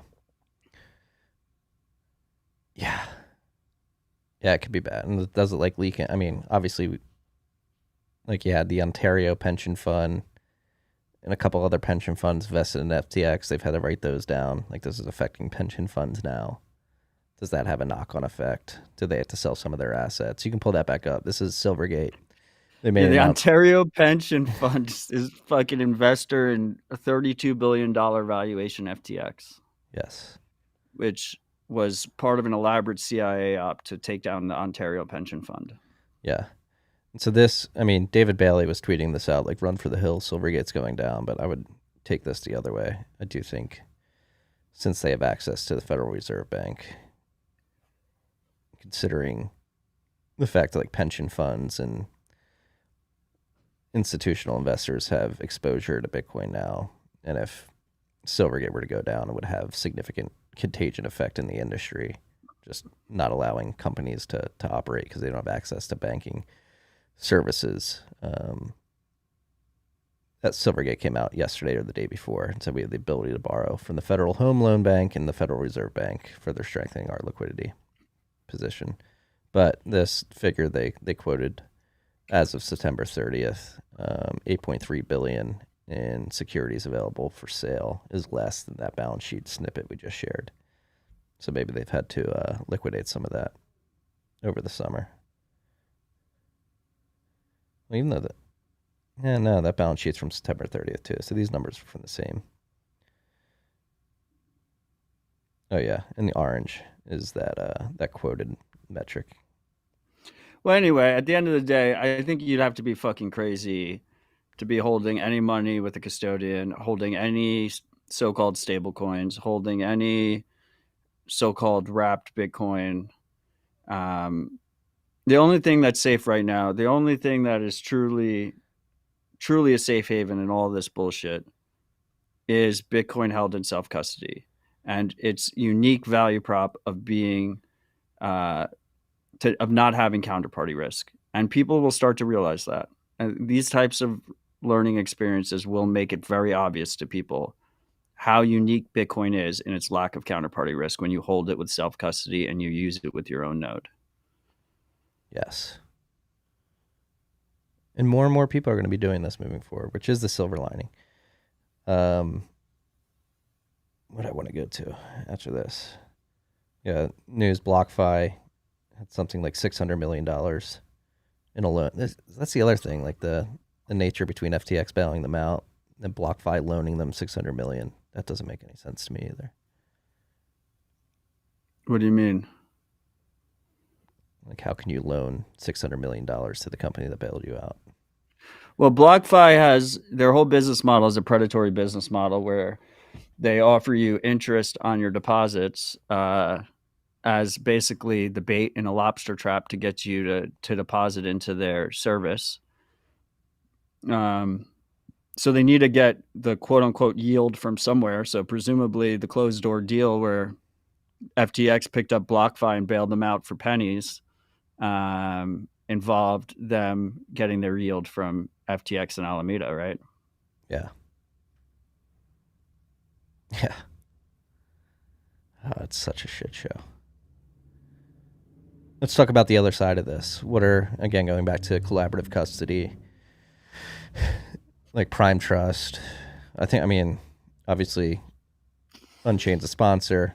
We're invested in Unchained via 1031, so disclosure. You can go to 1031.vc and our full portfolio of anyone we've invested in is listed right on that website. Yes. I don't know, but I think the infrastructure they build out with collaborative custody beginning to include other institutional key holders, like when it comes to Bitcoin companies managing hot wallets or their custody, I think multisig is going to become the standard. Like, people aren't going to be able to trust one institution controlling all these funds. They're going to want a de-risk solution where you have multiple parties basically having oversight of these funds to reduce risk. Yeah, I mean, multisig is obviously like if you want your hand held in like a white glove type of situation, multisig should be the standard. I will reiterate, as I have in the past, that the main trade-off there is privacy. You are entering a, in the case of Unchained, you're entering a KYC relationship where they know all your balances. And if we see further government action, that information will be very important if they try and either tax Bitcoin more heavily than they're already taxing it, or if they go for full seizure. Yeah. Well, that's another, I mean, Michael Flaxman's talked about this in the past. I think he has a proposal out there that's public. Like one thing you can do with the multi-sig setups to help with privacy is do a collaborative custody model where you hold 2 or 3 keys, but you create a sort of child path using the master key, and you can create like an XPub where, as an individual, you can put. I think Unchained will do that for people too. It's just not their default flow. Like you have to reach out to them specifically to do it. Yeah, I'm not positive. So you can set up like basically like a hidden route to an XPub where you can send funds to, and you can control them with your 2 keys. And Unchained would be none the wiser. You're depositing Bitcoin into those UTXOs. It's basically like the high level is like their key is blinded unless you actually need them to move funds. Then they know everything. Yeah. I'd like to see more experimenting in that arena. Man, I feel like you're just so down because of this theory. Get over the theory.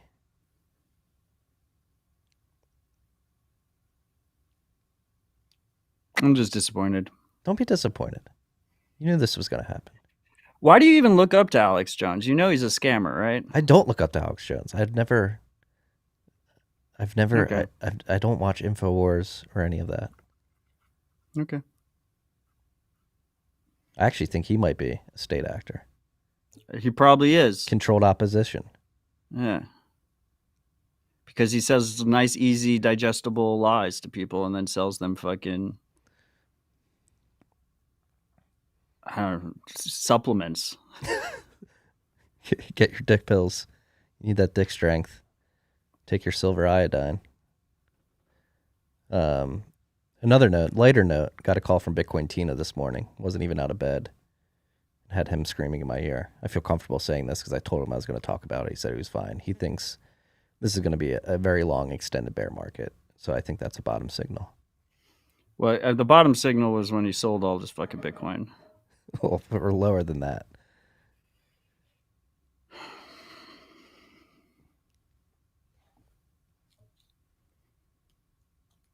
I don't like this air of disappointment. Personal responsibility, freaks. Don't blindly trust anybody. Yeah. But do know that there's well documented instances of people colluding at that level. And I think it would be naive to think that it's potentially not happening here. I'm not saying it's a foregone conclusion. Again, putting the theory out there. He was obviously colluding with government entities and actors. Like, that was fucking obvious. Like, he said as much. It was in Congress like 2 months ago. His mom is a major fundraiser for the Democratic Party. Like, that is obvious. Yeah, and a point towards your point of view. Like when he was on Capitol Hill, it seemed like it was a very big projection campaign where he's like, yeah, we need to protect user funds. Yeah, he was basically talking about himself. Yeah. People are taking undue risk. That was the other thing. It's like the stupid hero worshipping with this dude. Like, remember when he was on Capitol Hill last year and he couldn't like tie his shoes right, and everybody's like, oh, this autist is going to take us to the promised land.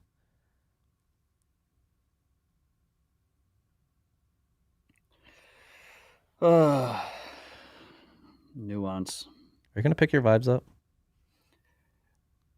I'm just disappointed.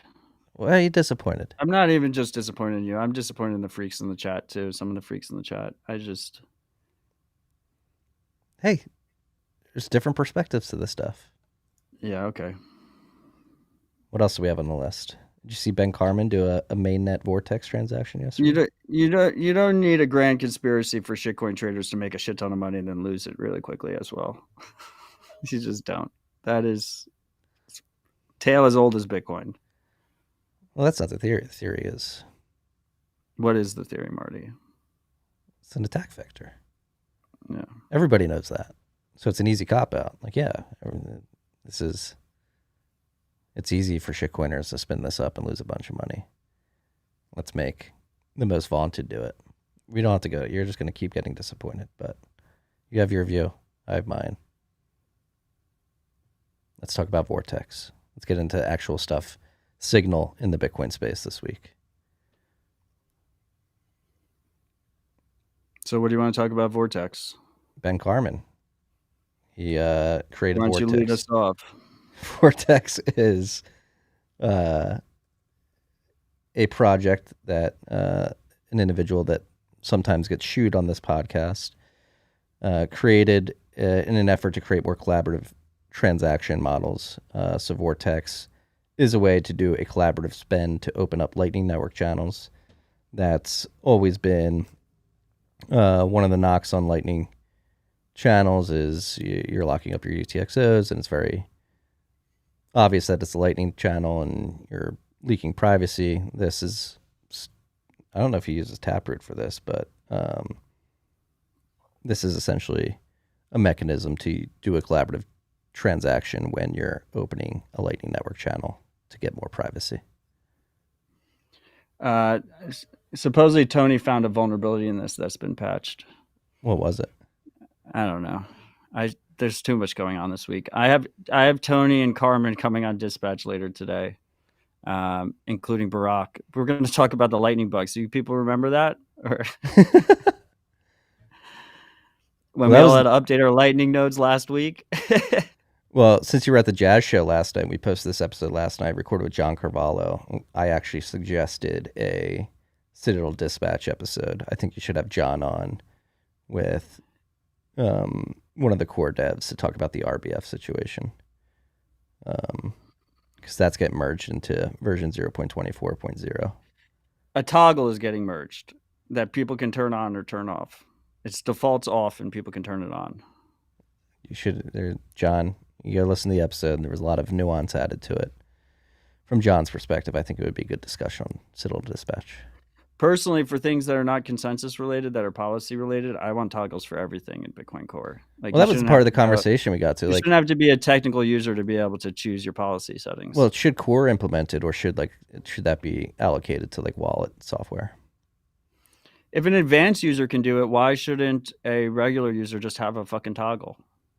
They should, but at the wallet level. Why does it have to be a Bitcoin Core? Because it's a node setting. Okay.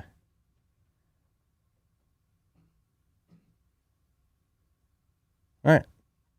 I think it'd be an interesting discussion on Citadel Dispatch. No, I mean, we should definitely have an RBF discussion on Dispatch. Yeah. I'll make it happen. Yeah.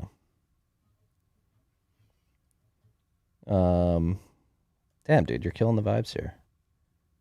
I'm not killing the vibes. Yes, you Stay are. humble, stack stats. Oh yeah. You briefly mentioned them. What's going on with Ledn? What's their exposure? They tweeted out that they were exposed to Alameda. They haven't halted withdrawals. But I mean, if they tweet that out, you gotta fucking just, like I said, it doesn't matter who the custodian is. At this point, you just withdraw your funds. Yeah. Is this just going to be an hour and 20-minute rip? You seem dejected. Is that all it's been so far? Yeah. In other news, macroeconomic news, inflation print came in lower than expected. Markets rallied. That's another thing. Markets are rallying right now. Bitcoin's getting crushed. Obviously. So the whole decoupling narrative came true, just in the wrong direction.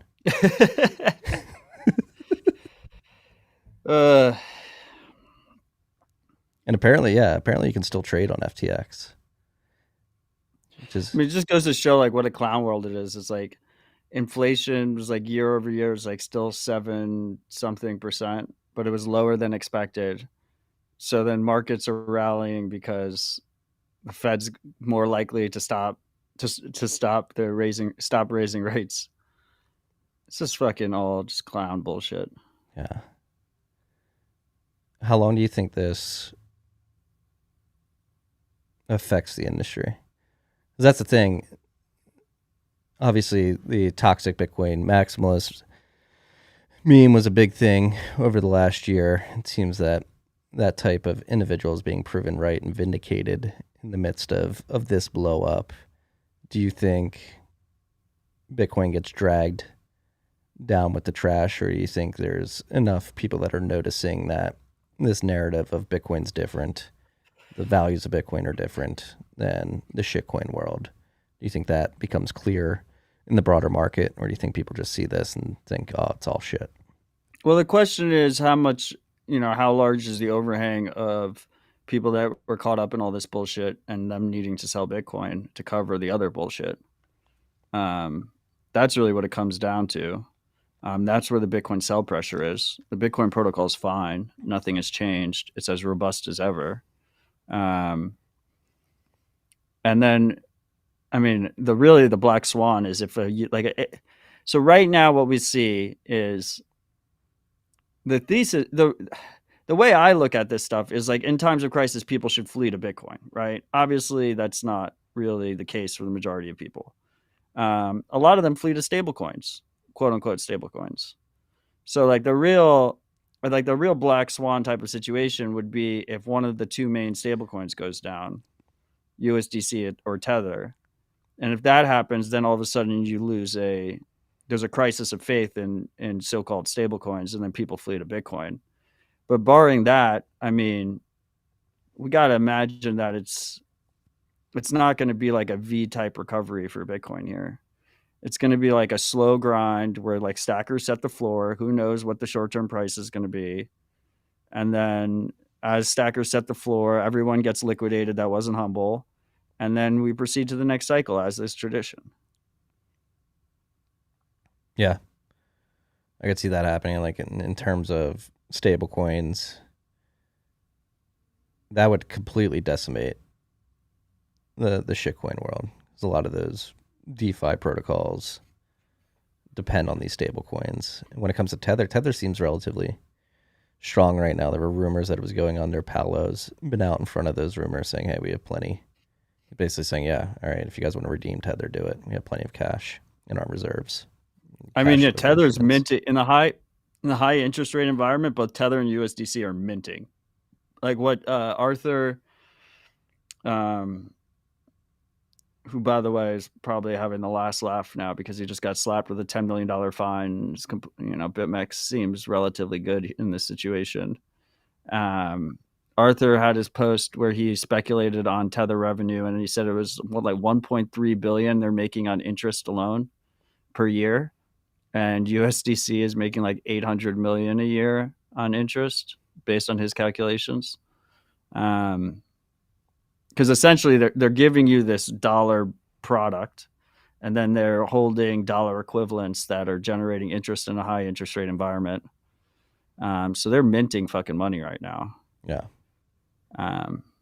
But they're also massive central points of failure. So who knows if they were humble, who knows, how much leverage they have, and who knows if the U.S. government, the U.S. government's been trying to take Tether down forever.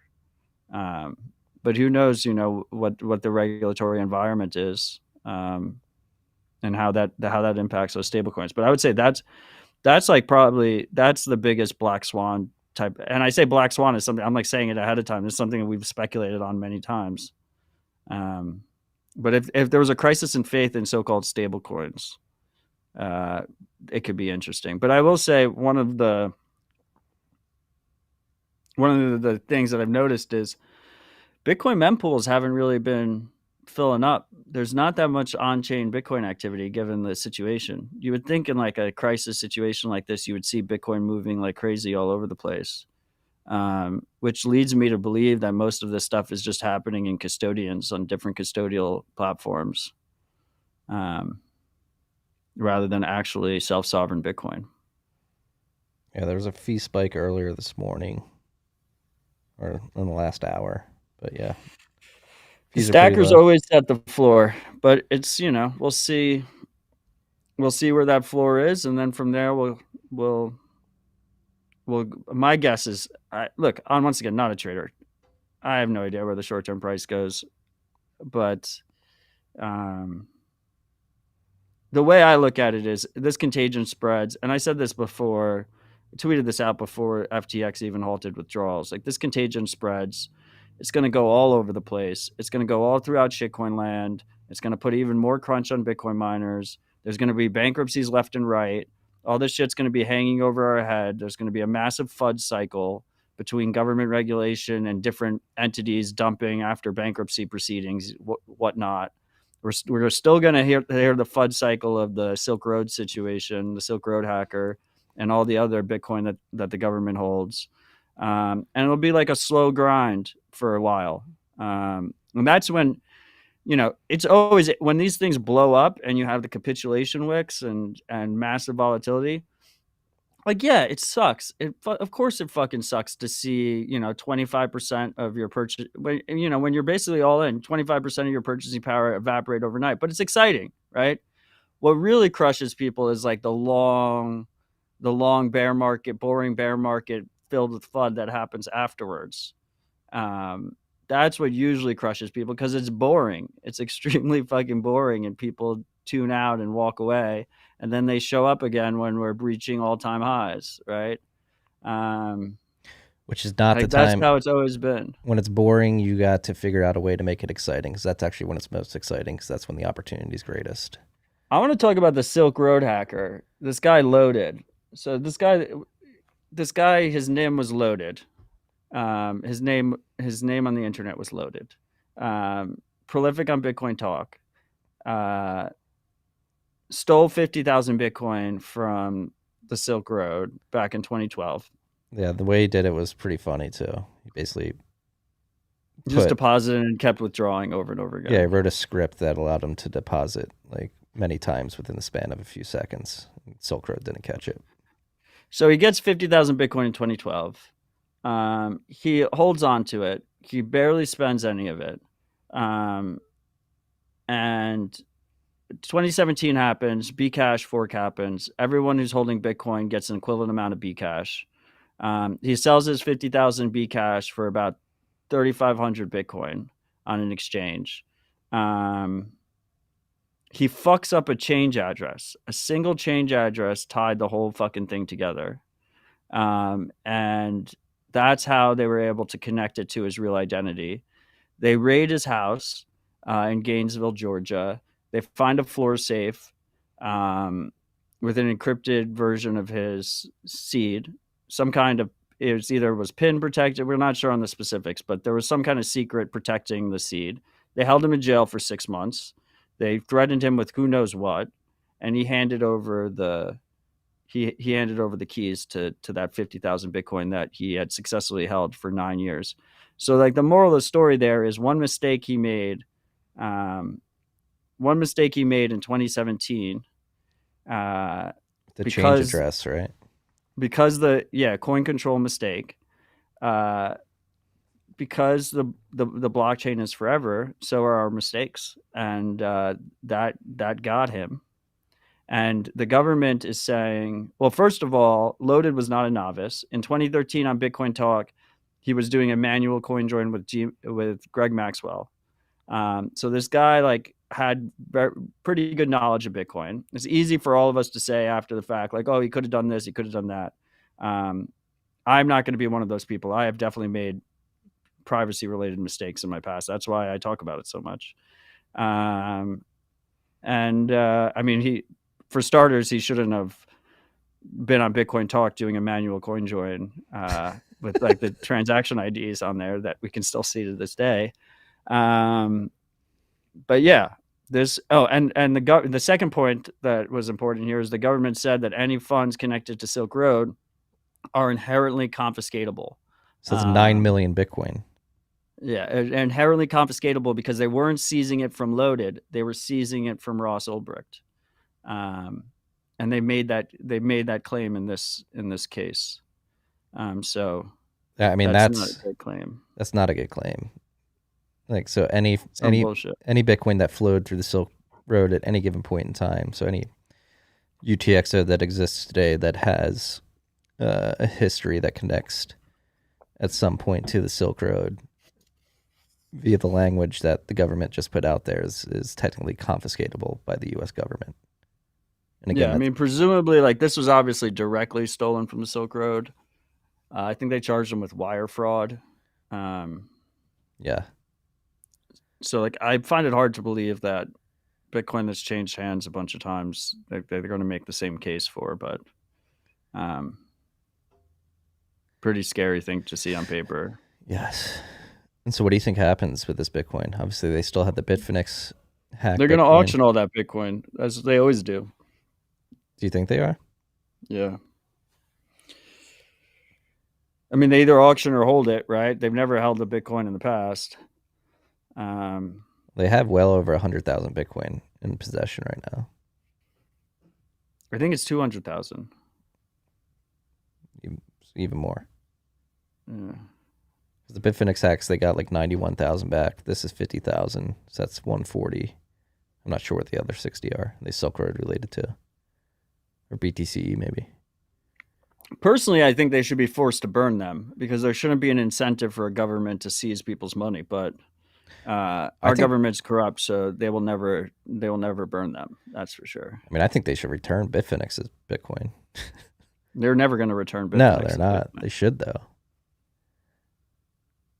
That's what they should do. It gets very dark very quickly if the government, if the U.S. government decides their new policy is to hold Bitcoin and they just start seizing Bitcoin from people to acquire it that way. Like, that is a really broken incentive. That is a fucking horrible incentive. So any Bitcoiners out there advocating for them to hold seized Bitcoin, just keep that in mind. Yeah, especially, really, it's like direct incentive to just steal their citizens' money. I mean, especially in light of, was it an executive order or bill that was passed last week where Biden essentially extended civil asset forfeiture to Bitcoin. Not only that, but raised the limits of which they can seize. They already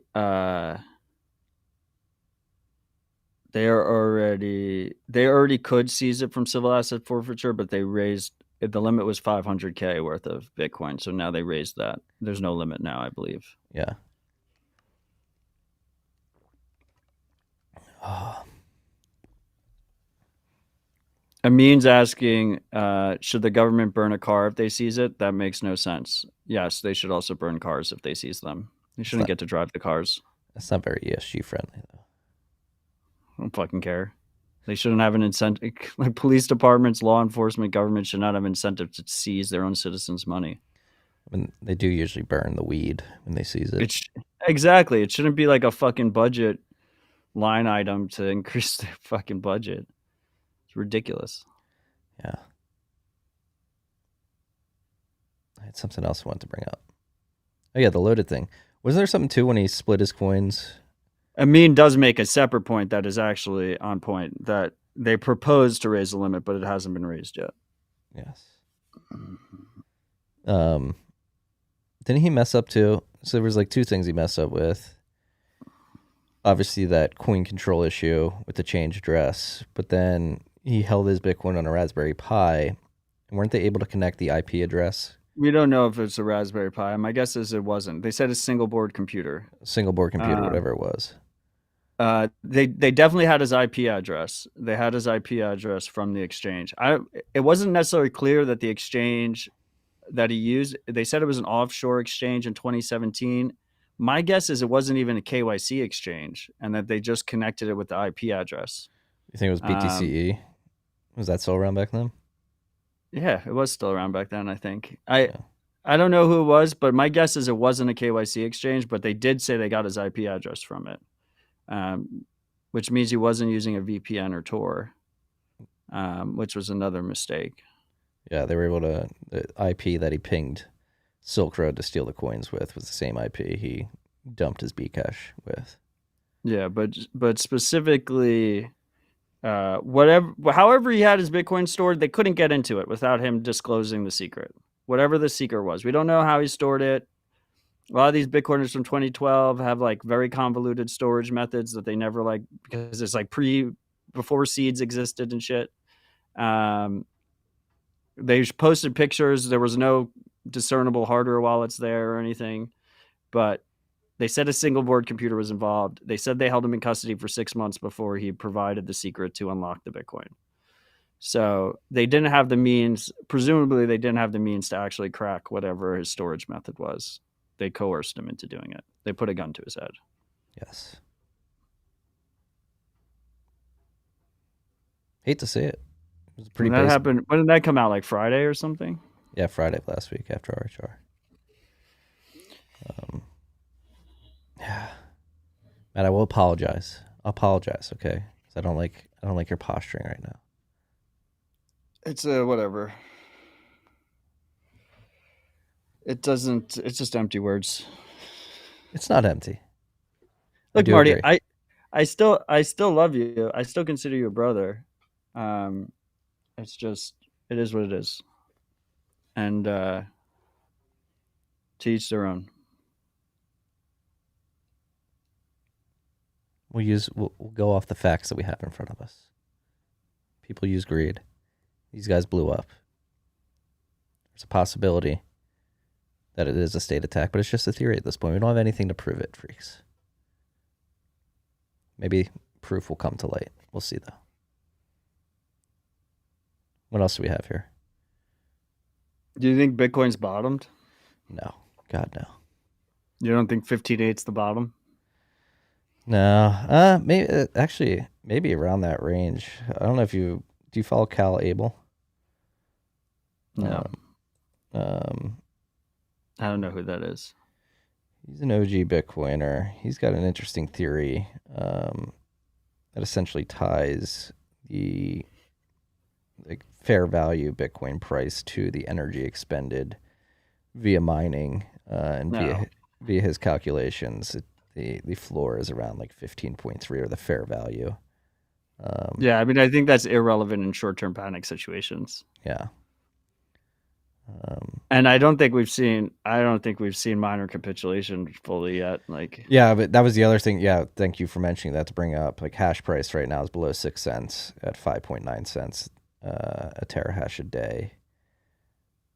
Obviously, if the price falls further, that will fall. We could see sub 5 cent hash price, which would be very detrimental to the mining economics of the mining industry.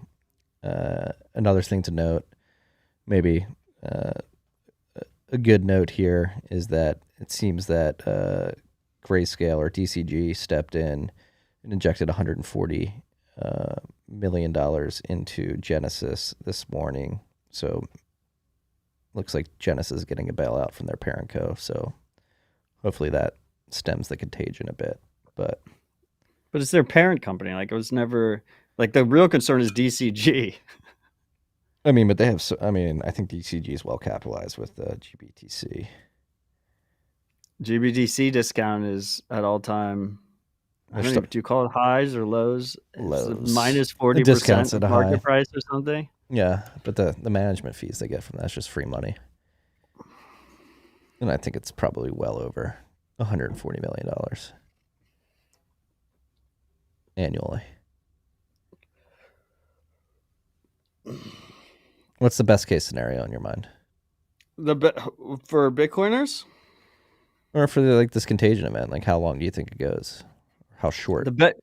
The best case scenario is that it's just a Band-Aid is just ripped off really quickly, and it doesn't drag on. The contagion doesn't drag on, and that everyone who is exposed gets exposed publicly as soon as possible.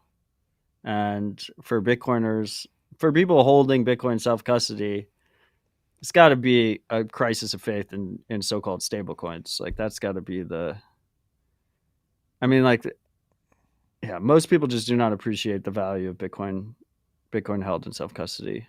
Yeah. And they won't, as long as stablecoins provide, so-called stablecoins provide a convenient, low personal responsibility option for people, they're choosing that, right? Yeah.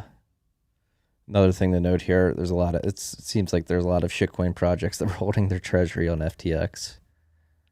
So they're probably going to go under. I mean, FTX and Alameda were very ardent capital allocators and startups in the space.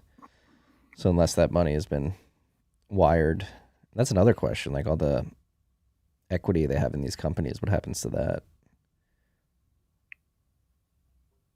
What, all the like FTX Ventures and stuff, right? Yeah. So they've allocated tens of millions of dollars to companies in the space. I think the silver lining of all this is that it shows that we still have our edge. Like we've been publicly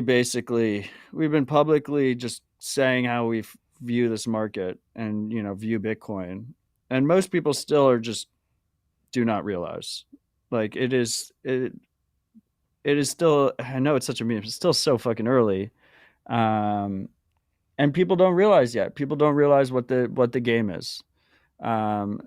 So that's the positive side. The negative side is it's very disappointing to see how few people still realize that the situation is what it is, right?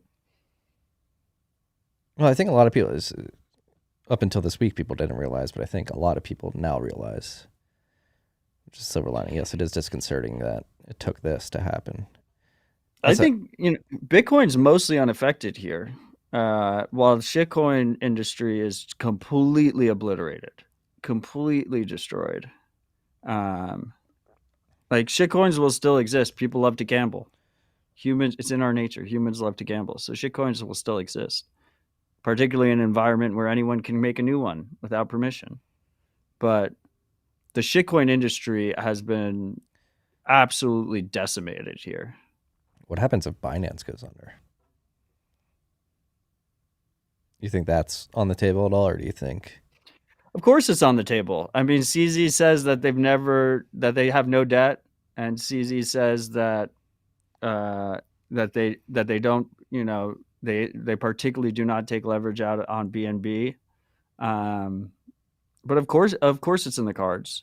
I will say that CZ has proven that he's, you know, he at the very least realizes that it's a game of survival, right? He's quiet. He's just constantly just trying to survive these cycles. That's where his success comes from. He has like a very OG Bitcoin mentality about it, and I think that should be very apparent to people.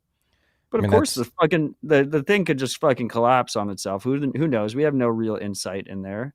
And he's already an enemy of both the CCP and the U.S. government. He's been successfully evading it for this long. But, you know, no one can evade it forever.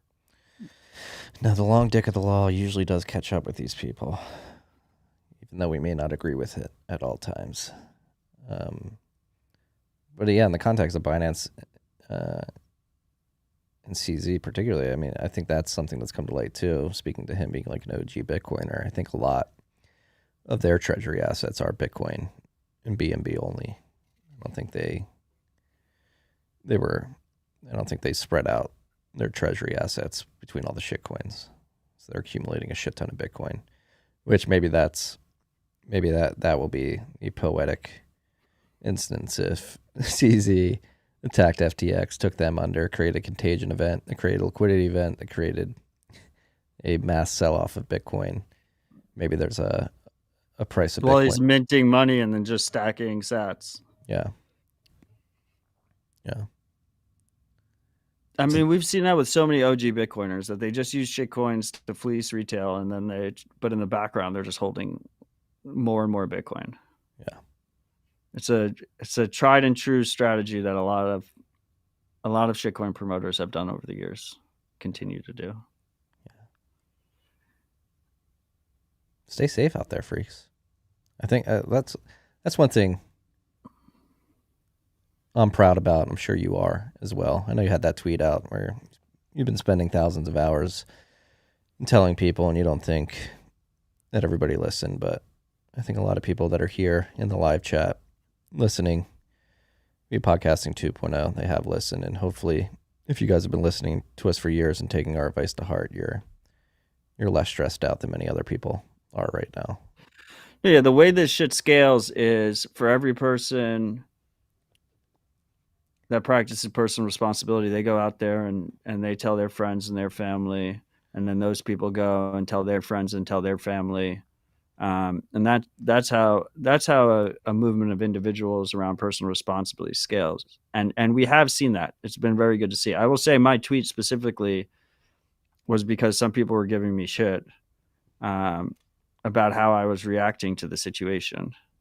And how are you reacting? I thought you were the harm has been done by a lot of individuals in this space and a lot of entities in this space.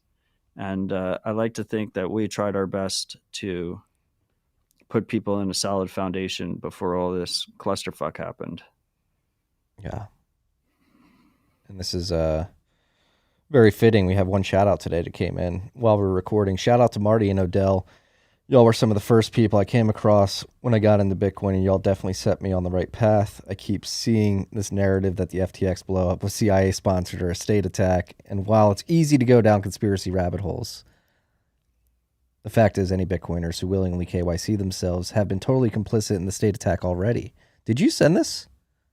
No, but it sounds like I did. Did you send this? Marty, I would never send you half the sats.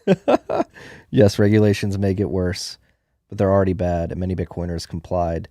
The space has gotten extremely soft over the last few years. I would agree there. A far cry from the early days. I'm hopeful this puts us back on the path of being adversarially minded again. Fuck the institutions. Fuck KYC. Peace and love. 100% co-sign that shout out I did not send. Did you send that? Definitely did not send that shout out. I appreciate you, Freak. Thank you for giving me some faith out there. That is true. I mean, and I think there's going to be a forcing function to think more adversarially, is whatever the reason is behind it. Regulation is coming. Like we said, they're going to pass that bill that FTX handcrafted for them. So it's going to get harder. And as we say, week in and week out, get your KYC free Bitcoin, start working for it, spin up a BTC Pay server, use RoboSats, Peach, Bisq, Hodlhodl, whatever you need to. That was actually another news item this week that isn't on the list but should be mentioned, is Hodlhodl is officially integrated with Trezor Suite, so you can stack non-KYC Bitcoin directly to Trezor Suite. But no, if you're not hooked up to an Electrum server, that Suite will know your addresses and stuff like that. That was a pretty cool integration. That went under the radar. What's the integration? Hodlhodl's directly in Trezor now, so you can buy Bitcoin in no KYC fashion in Trezor Suite. No, it goes straight to your Trezor wallet. Yeah. Cool. I mean, it's good to see more options where it just goes straight to self-custody. Yeah.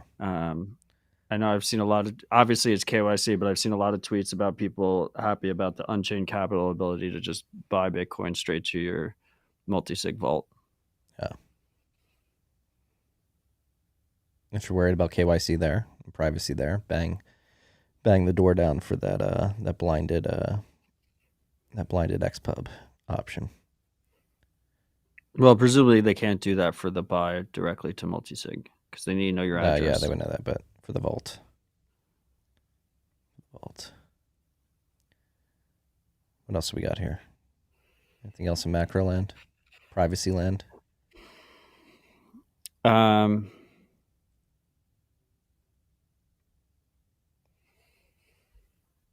I got nothing right now. I feel bad that it disappointed you.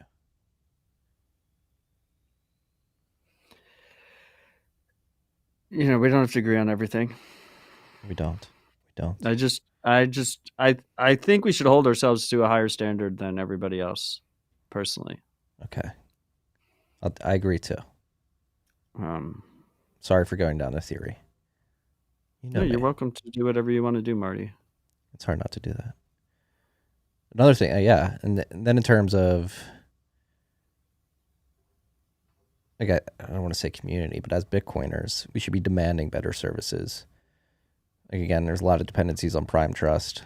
I think everybody should adopt the River Unchained Cash App model of running your own infrastructure and handling that yourself in-house.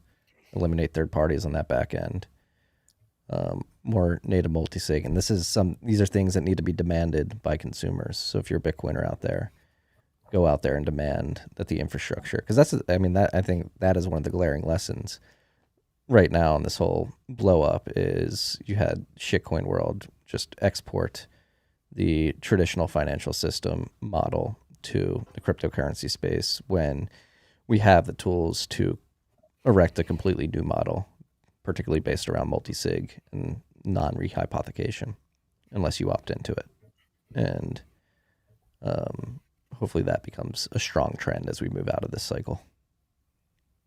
Yeah, just more user friendly, no KYC, P2P trading, stuff like RoboSats, Peach, things like Azteco, where you can do vouchers to get vouchers to stack. Those are inherently self-custody. I like the bull Bitcoin model. Like if there's KYC there, but obviously like they don't let you do custody with them. You have to give them a self-custody wallet to send it directly to. Bitter. I think a lot of the pain points stem from companies that wanted in on the shitcoin game, right? So they were not focused just on Bitcoin. So like a lot of these like feature sets you're saying are like Bitcoin specific stuff, while they've been focused on all the other shitcoin games going on. Yeah. Shitcoins are not Bitcoin. It's becoming very obvious right now. A lot of new Bitcoin maximalists being meant. That was the other thing, the toxic Bitcoin maxi meme that took hold last year. People being completely vindicated. Because I'm not going to lie, I shied away from it. You had Jonas Chanelli tweeting out earlier this week, I see why people are toxic. I can see the case for toxic maximalism, but the greed that existed in shitcoin land, where people just wanted to make money from these fiat cryptocurrencies and deride Bitcoiners for saying, hey, this is unsafe. This is not structurally sound. You're probably going to get wrecked. And the nerve of those people to call us toxic and bad actors for trying to help people out. And then this week they act like they're absolutely shocked that this would happen. I mean, I still saw a bunch of people on Twitter like blaming maximalists, blaming Bitcoin maximalists. I mean, we kind of lost that narrative battle when we first adopted the term maximalism, which Vitalik created, which was this concept that we thought Ethereum was unsound just because it wasn't Bitcoin. I mean, I think Ethereum is built on shitty foundations, regardless of the fact that it's not Bitcoin. And that it's just a bullshit straw man argument. And then the toxic label came from shitcoiners too. Like, I'm not toxic. I'm just not a toxic individual. If you want to be helped, if you find the need to be helped, I will help you. I will help you help yourself. I don't want you to rely on me. I don't want you to trust me. I will call out people that are committing fraud or scamming people or not admitting to the trade-offs. That's not toxic behavior. The toxic behavior is frauding people. The toxic behavior is scamming them and misleading them on trade-offs. That's the toxic behavior.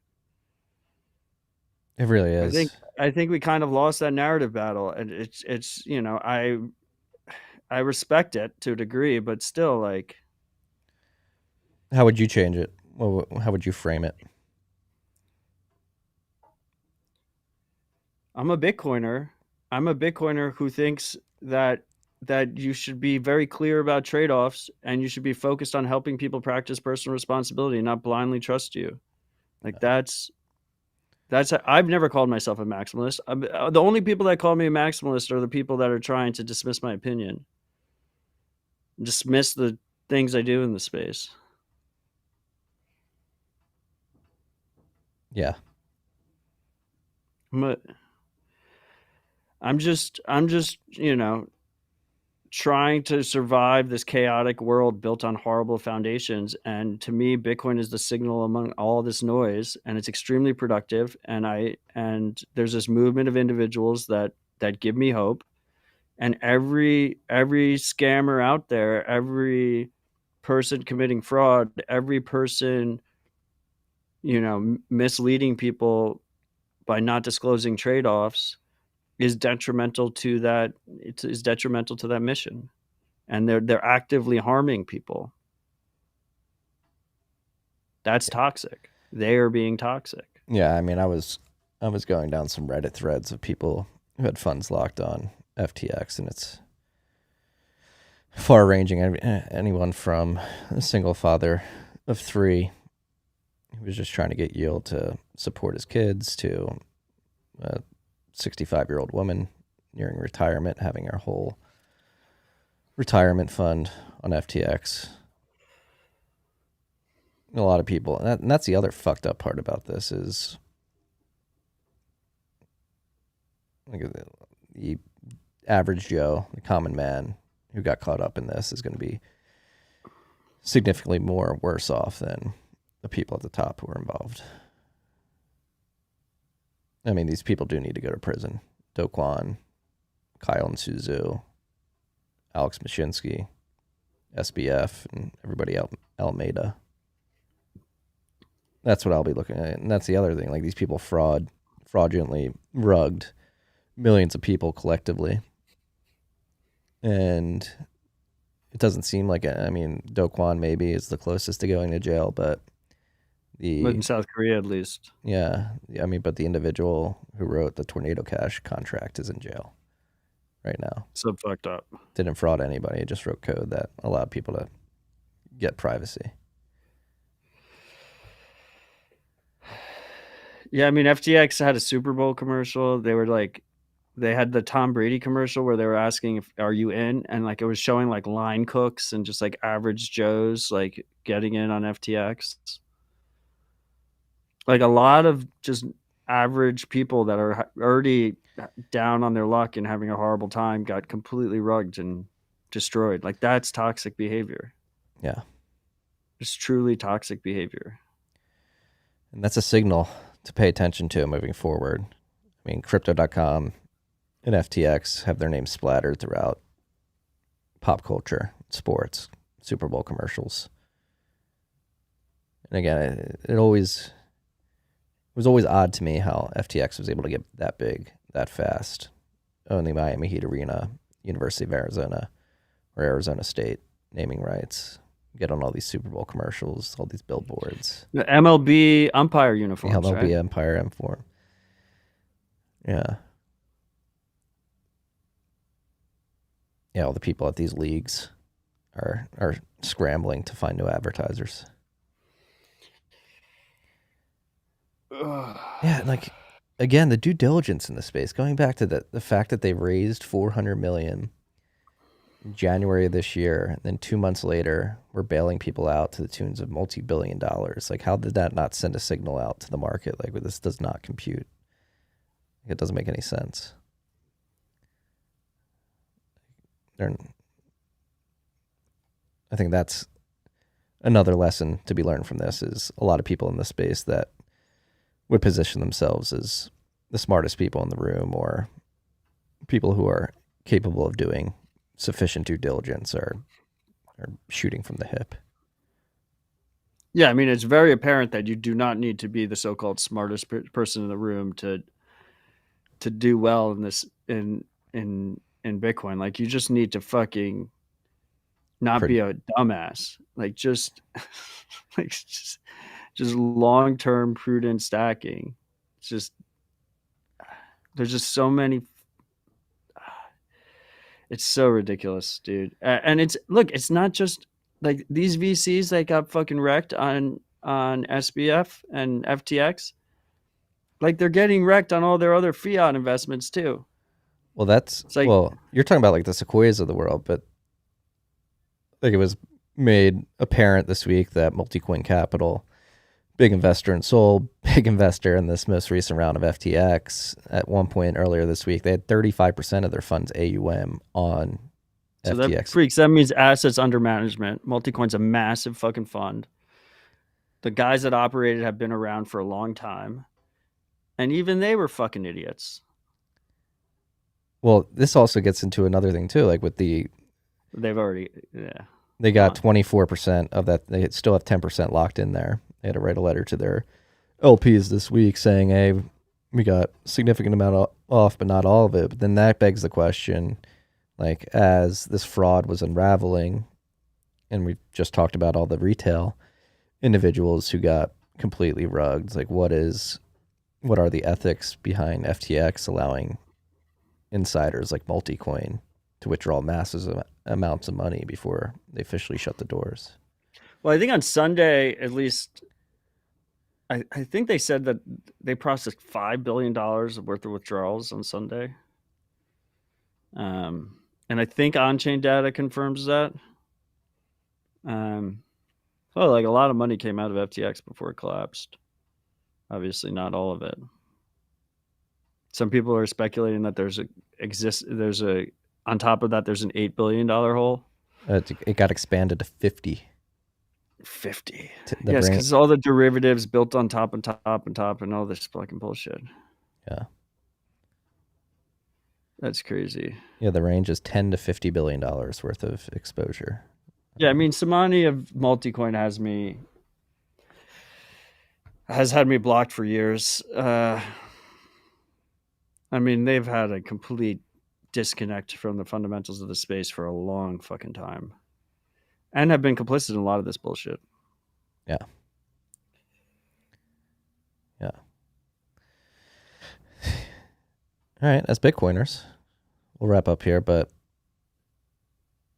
obviously there's a lot of market turmoil, but behind the scenes, what I'm seeing, what Matt's seeing, because I know he's seeing it with me, like the amount of utility that's being built out right now within Bitcoin in every area, financial services, leveraging Bitcoin's native properties, the Lightning Network, mining.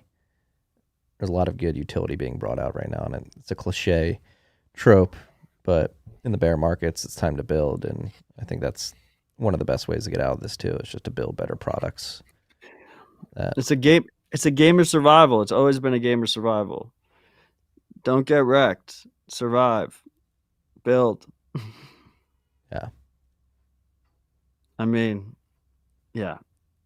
Not only do I remain extremely optimistic on Bitcoin long term,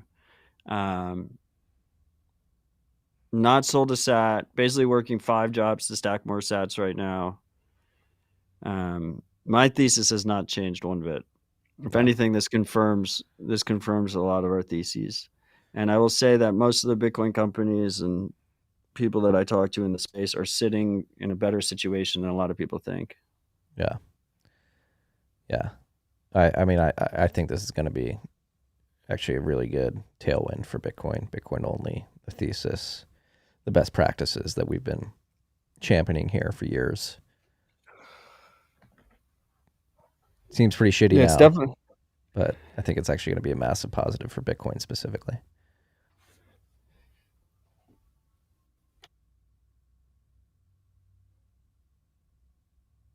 Did we lose you? No, I'm here. Ride or Die Freak just tried to call me on Signal while I was recording. You're allowed to disclose so?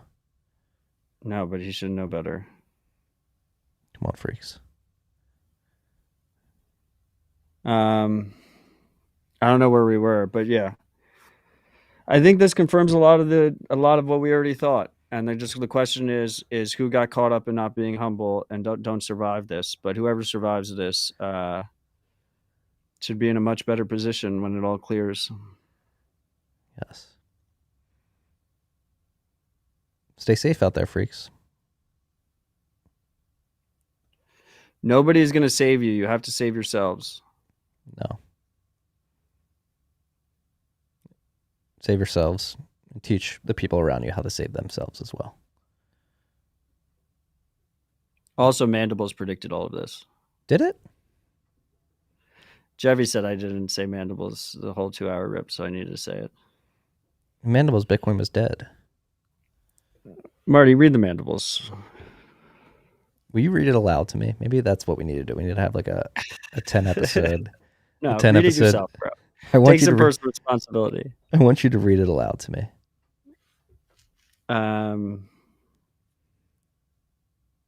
No, yeah, I mean, obviously Mandibles didn't predict that FTX was going to implode, but there was a lot of House of Cards bullshit that all imploded, and everyone was surprised.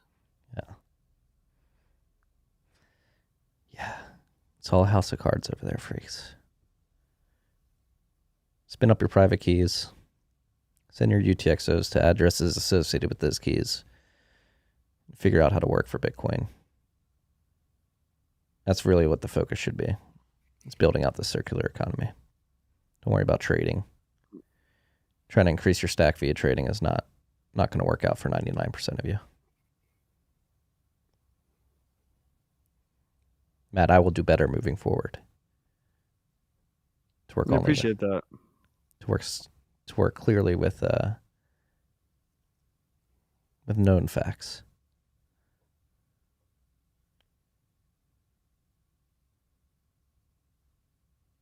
Appreciate that. Appreciate you. I know this stuff weighs on you a lot. It does. It does. You hate to see it. You absolutely hate to see it. It proves how much you care. It just really sucks seeing people lose everything. Yeah. It really fucking sucks. Yeah. Well, that's why we'll be here week in and week out to try and help as many people as possible. Been doing it for more than 4 years. And if we go into a long bear market that turns boring and sideways and grinding, we'll be here through that as well. Yeah, we're ride or die. Yeah. Not going anywhere. Week in, week out. We'll be here next week. I'm sure there'll be a lot more news because I don't think this is over. It might be on Thursday or Friday. We don't know. No, it's going to be a Thursday rip next week. Right, Marty? Next week's not Thanksgiving. Yeah, it'll be Thursday. Done. All right. Go forth, freaks. Well, I love you, Marty. I love you, freaks. Nothing's changed. Stay humble, stack sats. Use your own node. Hold your own keys. Learn privacy best practices. Love you too, brother. Peace and love. And you, freaks.